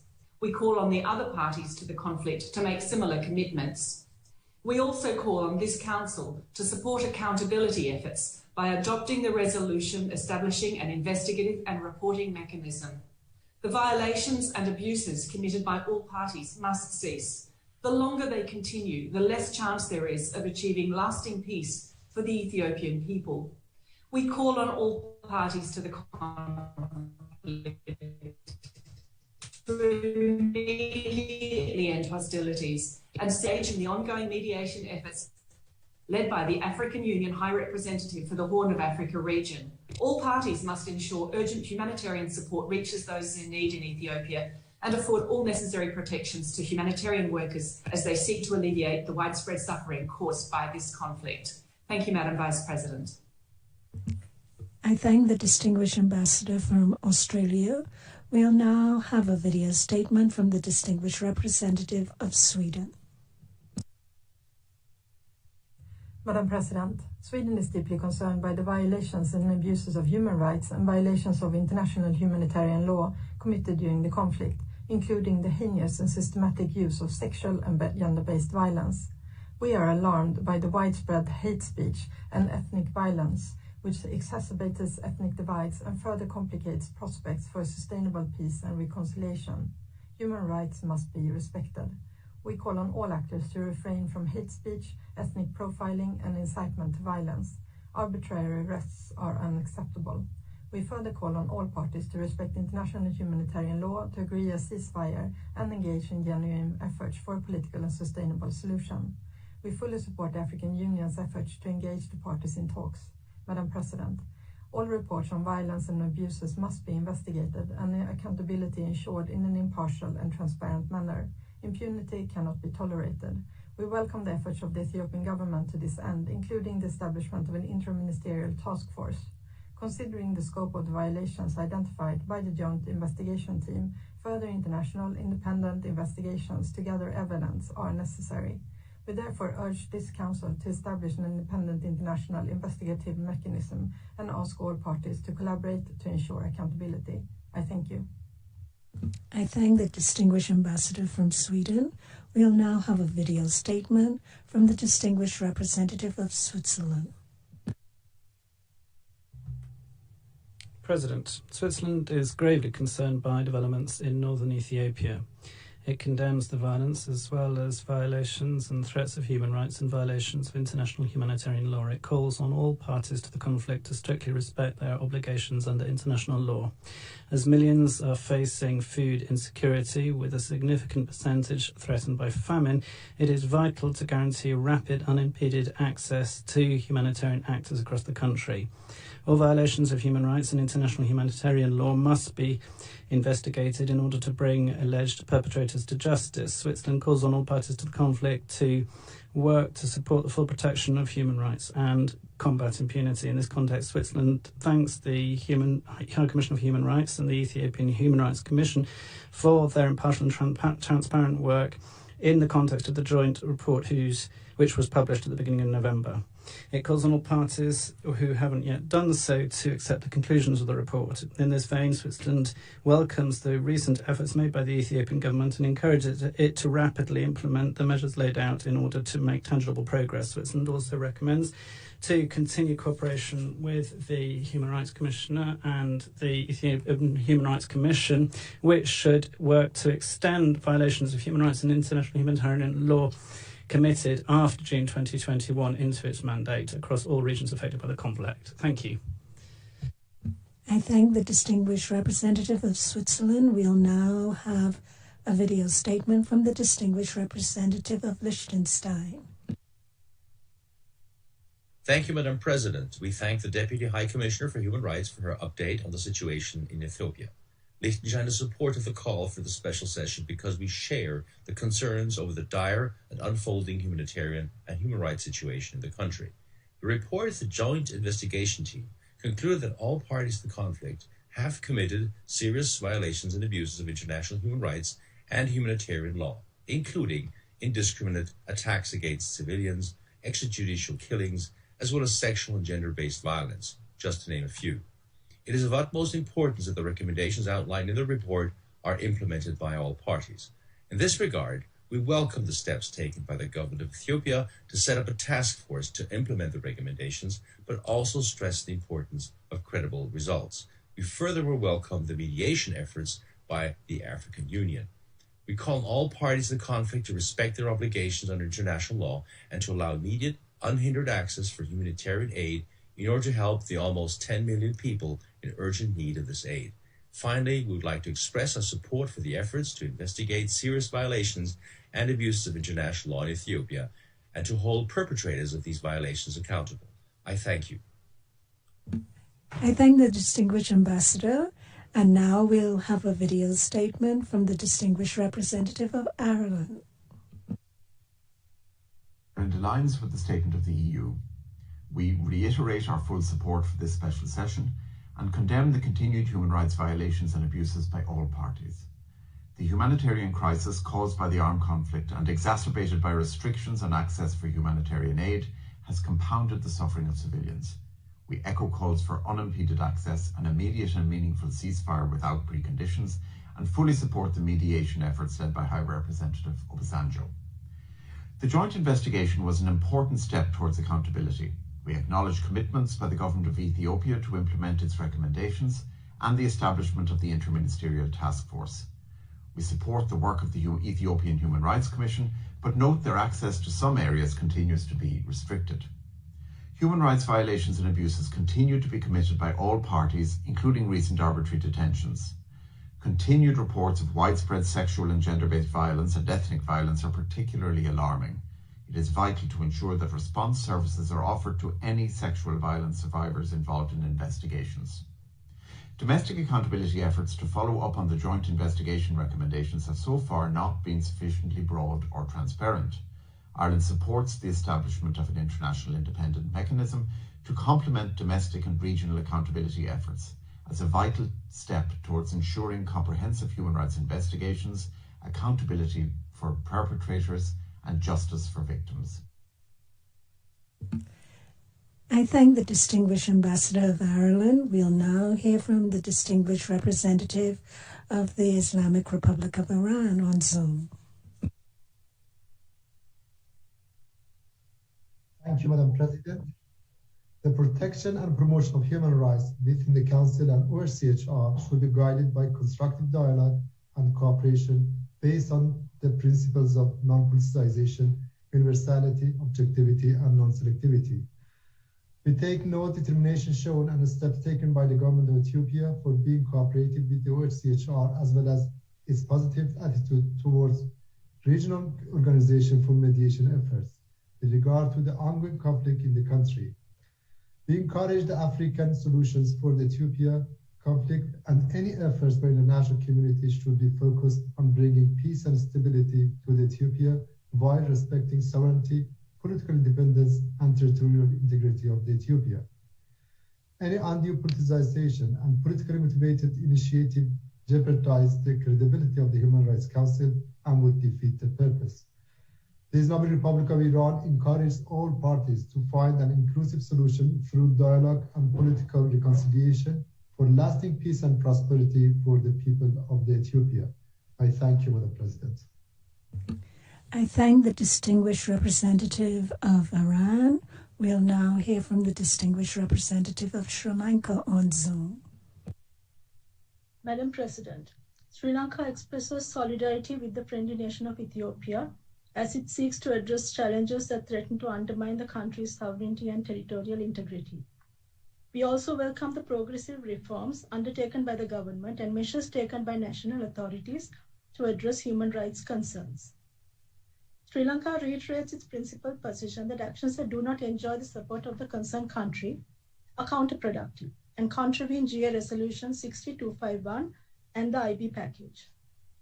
In this spirit, we believe that Resolution 4713, adopted at HRC 47, as well as any initiative to be adopted at this session, that does not enjoy the support of Ethiopia will only serve to undermine the spirit of cooperation required in promoting and protecting human rights.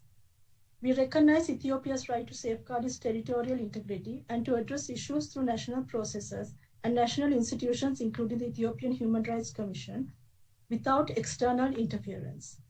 This approach is consonant with Article 2.4 of the UN Charter. We encourage the international community to be constructive and cooperative in its approach and to support Ethiopia by supporting national processes aimed at advancing peace and the rights of all Ethiopians. I thank you. I thank the distinguished representative of Sri Lanka. We'll now have a video statement from the distinguished representative of Albania. Madam President, Albania supported the convening of this special session. The joint report by the Office of the UN High Commissioner for Human Rights and the Ethiopian Human Rights Commission documented a litany of gross human rights violations and abuses and serious violations of international humanitarian and refugee law, some of which may amount to war crimes and crimes against humanity. We are deeply concerned by the High Commissioner's warning that the exceedingly worrying and volatile situation in Ethiopia is spiraling out of control, with civilians, as ever, caught in the middle. Albania strongly supports the resolution before the Council and the establishment of an international commission of human rights experts on Ethiopia. The horrific violations and abuses identified by the joint investigative team require immediate investigation and documentation in order to ensure accountability and to prevent impunity of perpetrators on all sides. Madam President, promoting the Women, Peace and Security agenda is Albania's top priority during its upcoming term in the UN Security Council. We wish to thank the co-sponsors of the resolution for explicitly including the integration of the gender perspective and the survivor-centered approach in the mandate of the International Commission of Human Rights Experts on Ethiopia. I thank you. I thank the distinguished representative of Albania. We'll now have a video statement from the distinguished representative of the United States of America. The United States is deeply concerned about the escalating crisis in Ethiopia and widespread human rights abuses committed by all parties to the conflict. We condemn the use of starvation as a weapon of war, which the Ethiopian government has reportedly done by blocking humanitarian access and detaining tens of thousands of ethnic Tigrayans under life-threatening conditions. We also condemn the Tigray People's Liberation Front's human rights abuses, including killing and raping civilians. We are profoundly worried by reports that Amhara forces are systematically killing Tigrayans in western Tigray. Finally, we condemn Eritrean forces' human rights abuses in Ethiopia. The United States urges the creation of a mechanism to investigate, report on, and collect and preserve evidence of all violations and abuses by the parties to the conflict. And we call for 1. The parties to end hostilities, enable unhindered humanitarian access, enter negotiations without preconditions, refrain from inflammatory rhetoric, and respect human rights. 2, the Ethiopian government to release all civilians and allow international monitors timely access to detainees. And 3, those responsible for violations and abuses to be held accountable. I thank the distinguished representative of the United States of America. We'll now have a video statement from the distinguished representative of Croatia. Thank you, Madam President. Croatia aligns itself with the EU statement. We thank the Deputy High Commissioner for her presentation and for the report done by the OHCHR and the Ethiopian Human Rights Commission following a joint investigation. Findings of the report paint a very serious picture of a country in crisis, reporting allegations of grave human rights violations and abuses committed by all parties to the conflict. Following the High Commissioner's briefing, the escalation of hostilities, and faced with the dire human suffering on the ground, the Council has now an opportunity to exercise its preventive mandate and to ensure a response by the international community. Croatia believes in a peaceful solution to the conflict and supports all mediation efforts. We appreciate especially the role of the African Union in the region. We call upon all parties to agree to a ceasefire in order to create conditions for negotiations. Madam President, the seriousness of the reported allegations of widespread violations of international law, some of which may amount to war crimes and crimes against humanity, calls for an independent investigative mechanism that can establish the facts and circumstances, collect evidence, and provide accountability for victims. We stress the importance of compiling comprehensive, verifiable, and transparent records of all casualties of the conflict, which in turn supports the accountability and the realization of human rights. We call upon all parties to the armed conflict to take all feasible measures to account for persons reported missing as a result of hostilities. I thank you. I'd like to thank the distinguished ambassador from Croatia. We'll now hear from the distinguished representative of South Africa on Zoom.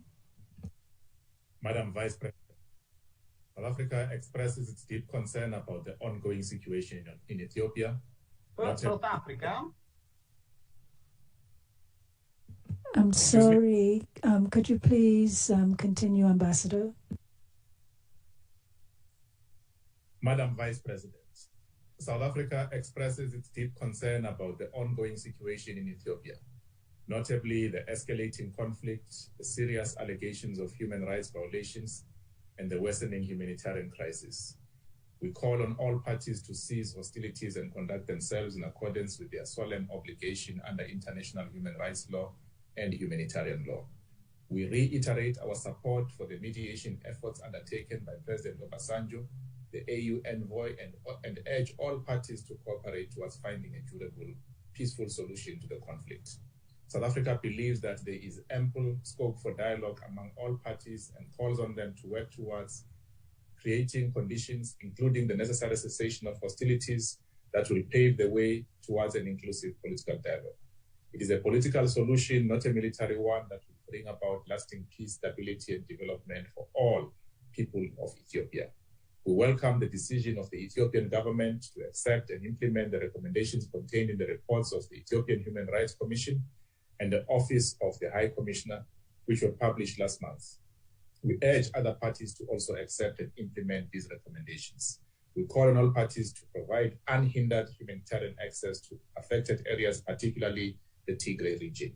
We reaffirm our solidarity with the people of Ethiopia during this difficult time and confirm our readiness to provide support as may be required. I thank you, Madam Vice President.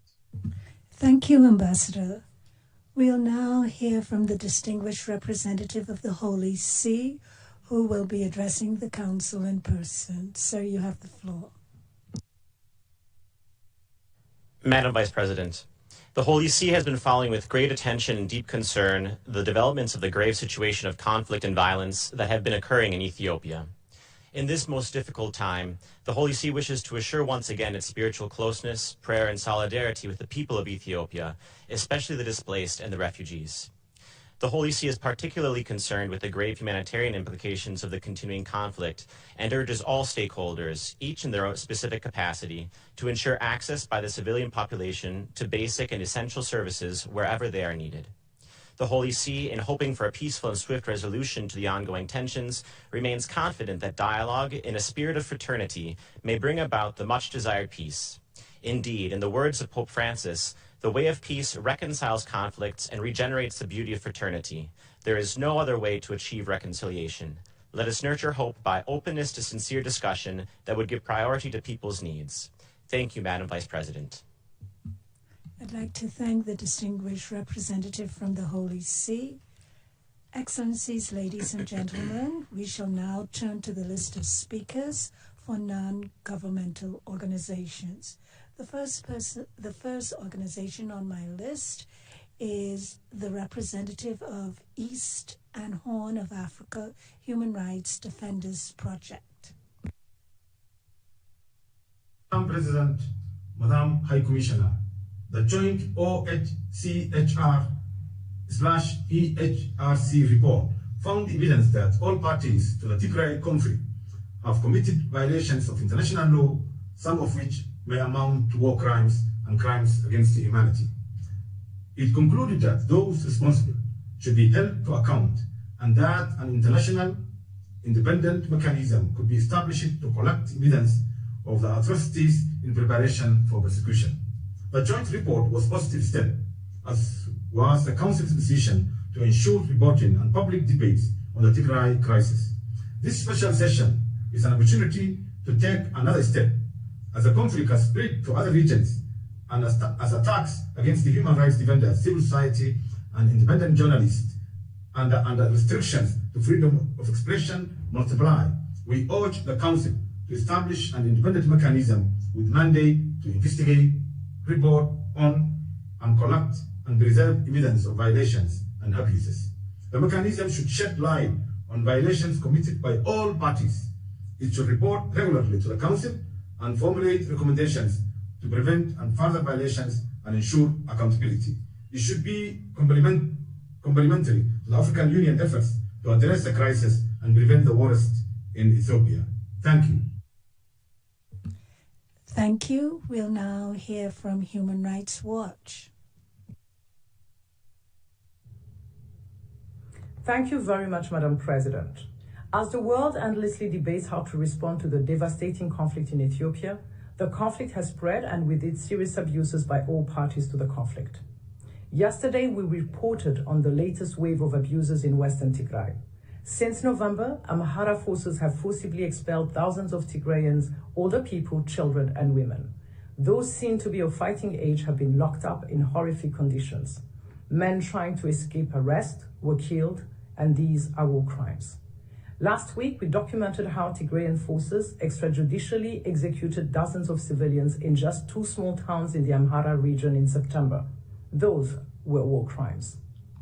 A human tragedy is unfolding before our eyes, in Tigray, in the Amhara region, in Afar, in Oromia. The establishment of an international mechanism on Ethiopia could not be more timely. To undertake further investigations, gather and preserve evidence, lay the foundation for accountability, and importantly, spell out recommendations on transitional justice. The victims and survivors of the atrocities we have reported on, and those that have not yet been documented, deserve this opportunity for accountability and respect for their basic rights. Thank you. Thank you. We'll now hear from Agelgl Relief Foundation. Madam President, this one-year conflict is escalating now and the fighting is moving toward the capital. There is no intention now for any of the parties of the conflict to change their position or to cease fire at this moment. On the contrary, both sides are claiming victories. Civilians all over Ethiopia are the ones who bear the consequences of this armed conflict. Ethiopia is facing humanitarian crisis all across the country. This year's conflict led to the death of thousands of Ethiopians, pushed parts of the country to famine, and forced more than nearly 2 million people to leave their houses. Adding to that, all conflict parties, including the government, committed war crimes, and the most affected in this armed conflict are women and girls. Sexual and gender-based violence and gang rape are the systematic and repetitive. The government has promised to hold accountable any of the parties, any of the forces who violated human rights, especially those who committed acts of rape. The question is, how will the government hold their allies from Eritrea, who committed violations also accountable. Are they free now from these violations and raped? Eliska Relief Foundation recommends to urge all parties to stop the conflict and ceasefire, to urge the government not to block the delivery of humanitarian aid, to continue transparent investigations by the Council and hold accountable those who committed war crimes and human rights violations from all parties. Thank you. Thank you. We'll now hear from Amnesty International. Over the past year, Amnesty International has documented a litany of violations and abuses in Ethiopia, including sexual and gender-based violence, extrajudicial killings, indiscriminate shelling and widespread looting, violations of international law, some of which amount to war crimes and possibly crimes against humanity. We're alarmed by the ongoing wave of ethnically motivated arbitrary mass arrests and the surge of killings and forced expulsions of Tigrayans by Amara security forces in western Tigray. Tigrayan civilians attempting to escape this new wave of violence have been attacked and killed. Scores in detention currently face torture, starvation, and denial of medical care. The scale and brutality of the use of sexual and gender-based violence as a weapon of war is particularly disturbing. We've documented how Ethiopian government-aligned forces have subjected Tigrayan women and girls to rape, gang rape, sexual slavery, sexual mutilation, and other forms of torture, often using ethnic slurs and death threats, in a context and scale amounting to war crimes and possibly crimes against humanity. They raped me one after the other, one woman told us. I don't know if they realised I was pregnant. I don't know if they realised I was a person. But it's not just one side responsible for crime. Since July, we've documented serious abuses, including sexual violence by Tigrayan forces.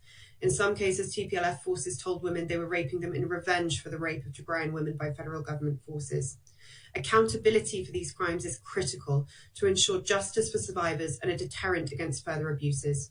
We urge all states to support today's important resolution and the creation of a robust investigative mechanism. Thank you. Thank you. We'll now hear from Partners for Transparency. سيادة الرئيس استثنائية لمناقشة الوضع الخطير لحقوق الإنسان في إثيوبيا لا سيما في إقليم تيغراي. Thank you very much, Madam President. Partners for Transparency الإثيوبية يدفعها لارتكاب المزيد من الانتهاكات الجسيمة ضد حقوق الإنسان، فقد دعمت هذه الدول إثيوبيا بنحو $1,000,000,000 سنويا في العقدين السابقين، وخططت الولايات المتحدة للاستثمار $5 مليار في إثيوبيا في عام 2021. وبدلا من أن تستخدم الحكومة الإثيوبية هذه الأموال لأغراض التنمية ودعم البنية التحتية، عقدت بها صفقات أسلحة كان آخرها صفقة طائرات مقاتلة بدون طيار استخدمت لقصف المدنيين في شمال أثيوبيا، وهو ما أفضى لقتل العدد من النساء والأطفال. وتؤكد مؤسسة شركاء أن كل يوم يمر في هذه الحرب العباسية في أثيوبيا يخلف مزيدا من القتلى والمشردين داخليا، ويدفعها بمزيد من السكان إلى هوة الفقر المدقع، ويهدد أكثر من 100,000 طفل في إقليم تيغراي بسوء التغذية. وعليه تطالب مؤسسة شركاء بفرض.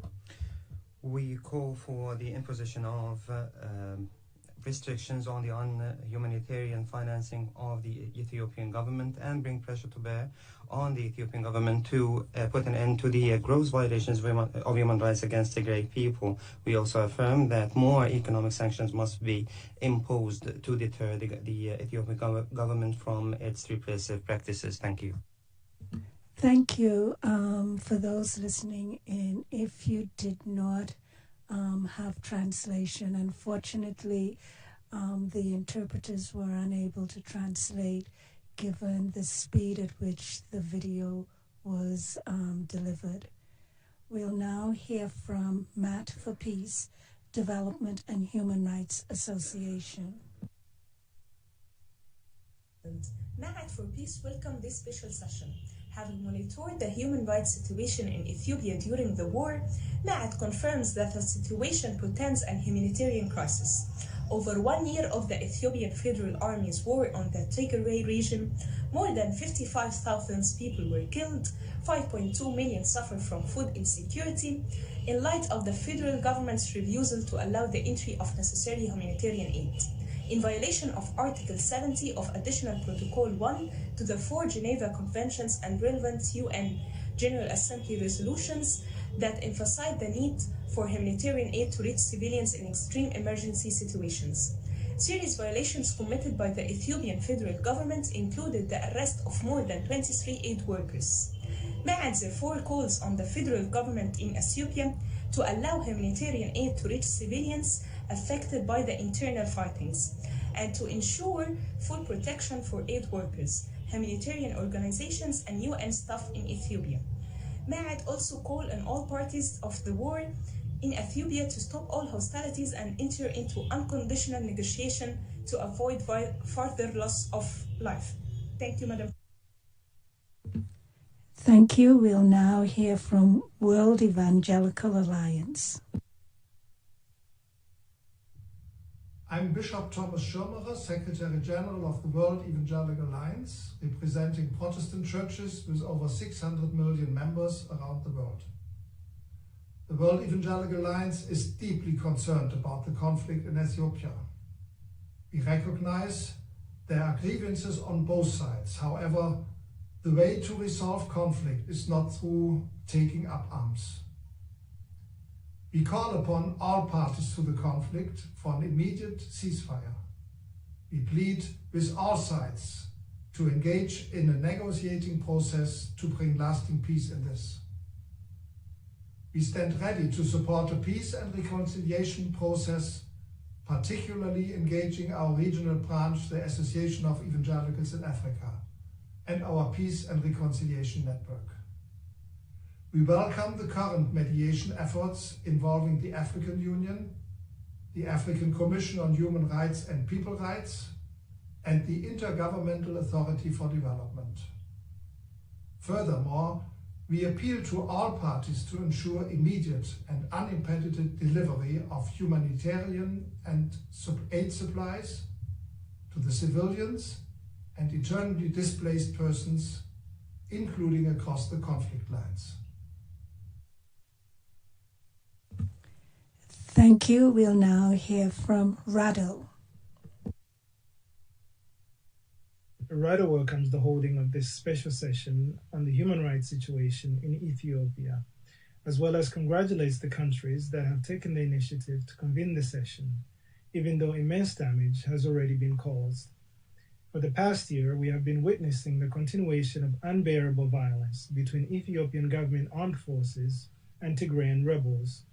And yet, one of the main objectives of the creation of the Human Rights Council is to prevent such a situation. Therefore, Rado regrets that the Council has not reacted in time to put an end to this conflict. Rado condemns in the strongest possible terms rape, killings, extrajudicial and summary executions, and destruction of property perpetrated by both parties to the conflict. Rado calls on the two parties involved, who are both Ethiopian, to prioritize the interest of the country and observe a ceasefire and return to the negotiation table. Furthermore, Rado supports the establishment of an international commission of inquiry to ensure that the principal culprits of violations of international humanitarian law and human rights law are brought to account before the competent courts. In conclusion, Rado supports the mediation efforts of President Obasanjo and reaffirms its commitments to the unity, integrity, and the sovereignty and territorial integrity of Ethiopia.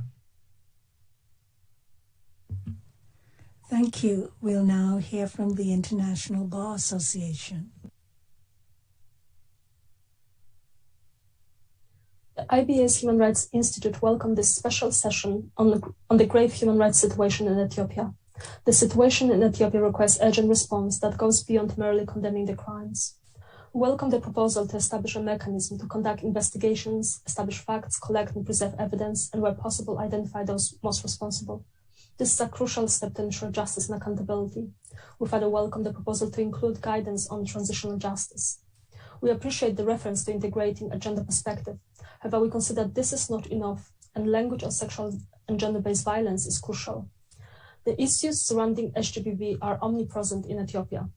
A breakdown of traditional accountability mechanisms, increased exposure to and normalization of Hgb, lack of economic opportunities, underprioritization of Hgb, lack of Hgb reporting mechanism, and adequately trained healthcare workers are highlighted as contributing factors to widespread Hgb.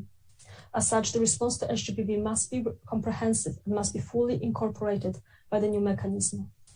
The use of sexual violence as a weapon of war in Ethiopia is a fact reported by the UN on several occasions and not a claim yet to be proven. The new mechanism may only elaborate on the true scale of the issue. The omission of the issue from the resolution is a significant failure that must be addressed. I thank you. Thank you. We'll now hear from Christian Solidarity Worldwide. Madam President, CSW welcomes the convening of this special session. The humanitarian and human rights situation remains critical. CSW notes the disturbing findings of the OHCHR-EHRC joint investigation, despite its limitations, and that since the end of its reporting period in June, the situation has worsened. We remain deeply concerned by continuing reports of starvation being used as a weapon of war and of mass incarceration of Tigrayan civilians, including infants, on the basis of ethnicity. We are also concerned by reports of arms sales to Ethiopia, which effectively prolong a war that increasingly seems unwinnable. The immediate priorities, therefore, are a ceasefire, unhindered humanitarian relief, and the release of those unjustly detained. But, Madam President, to recover from this conflict, Ethiopia will also require accountability and justice. CSW urges the Council to establish and support the immediate operationalisation of a genuinely independent mechanism to thoroughly investigate alleged violations of international human rights, humanitarian and refugee law committed since the 3rd of November 2020, to collect evidence on the most serious violations committed during the conflict, and to prepare files for criminal prosecution by a national, regional or international tribunal. We further call on the international community to initiate an arms embargo and to impose targeted sanctions on military and political persons and entities identified as complicit in human rights abuses, particularly on the leaders of Ethiopia and Eritrea, who bear ultimate responsibility for the appalling violations that are being committed with impunity by their respective forces.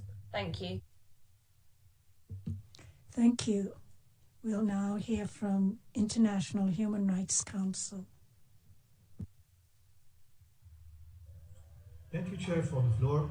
We stand behind the joint report of the Ethiopian Human Rights Commission and the United Nations Human Rights Office and the 16 countries who issued a statement to seriously hold accountable those responsible for committing human rights violations in Ethiopia and investigate them. IHRC considered it necessary to maintain its permanent concern regarding the implementation of international decisions and demands by the Ethiopian authorities regarding the implementation of sensible measures to overcome the continuing restrictions on the access of humanitarian organizations to many areas in Ethiopia that suffer from a lack of food, clean water, and the minimum necessities of life. In addition to the hard work what the issues require, and to put an end to the impunity for those who violate this provision. Accordingly, the IHRC also holds that all opposing parties to an internal conflict must immediately cease hostilities and impose a mechanism to compel the parties concerned to embrace the idea of negotiations without preconditions on a permanent ceasefire and commit to achieving a lasting peace, confirming the violations and abuse committed by forces in the Northern Tigray region through a UN investigation committee and holding them accountable later in accordance with the international judicial norms. Thank you. Thank you. We'll now hear from Civicus.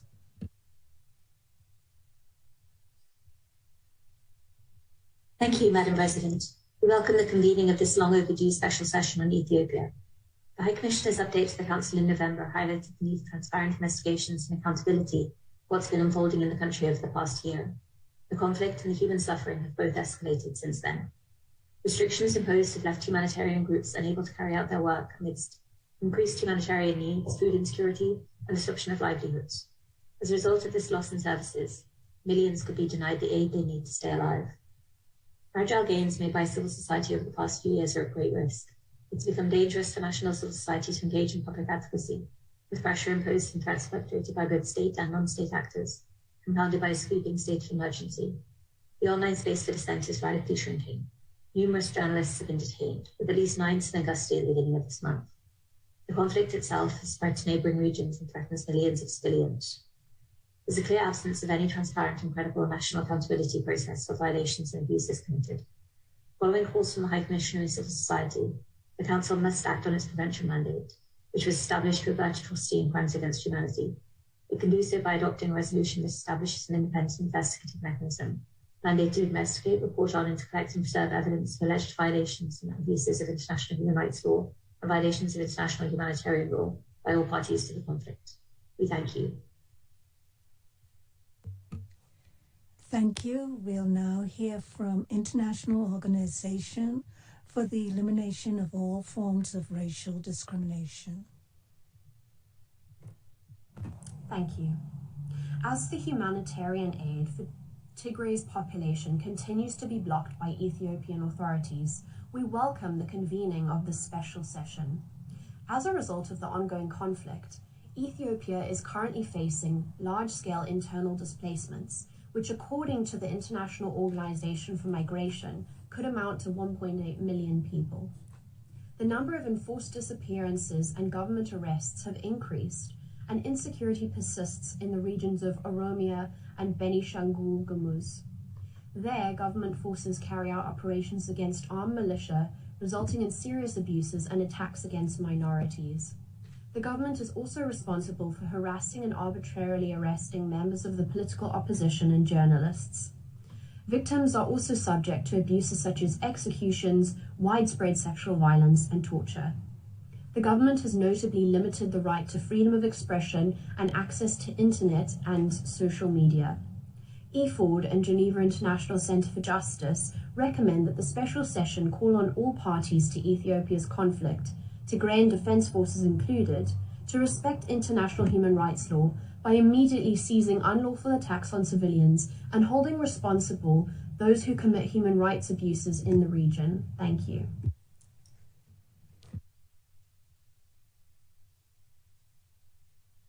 Excellencies, ladies and gentlemen, that was the last statement. We have exhausted the list of speakers. I wish to thank you for your statements and for your contributions to this discussion. Excellencies, ladies and gentlemen, we have come to the end of this morning's meeting. We shall reconvene at 3 p.m. to consider the draft resolution A/HRC/S-33- I'm sorry, I'll repeat it again. A/HRC/S-33/L.1. I request all 47 states, members of the Council, and the representative introducing the draft resolution on behalf of the main sponsors, and the representative of the country concerned to join this Zoom meeting at 2:30 p.m. this afternoon to allow the Secretariat to verify that they are present on Zoom and duly represented and in a position to take part in the voting process. All other observers are kindly invited to exit this Zoom meeting. I hereby declare closed the first meeting of the 33rd Special Session of the Human Rights Council. So we shall resume at 2:30. Please.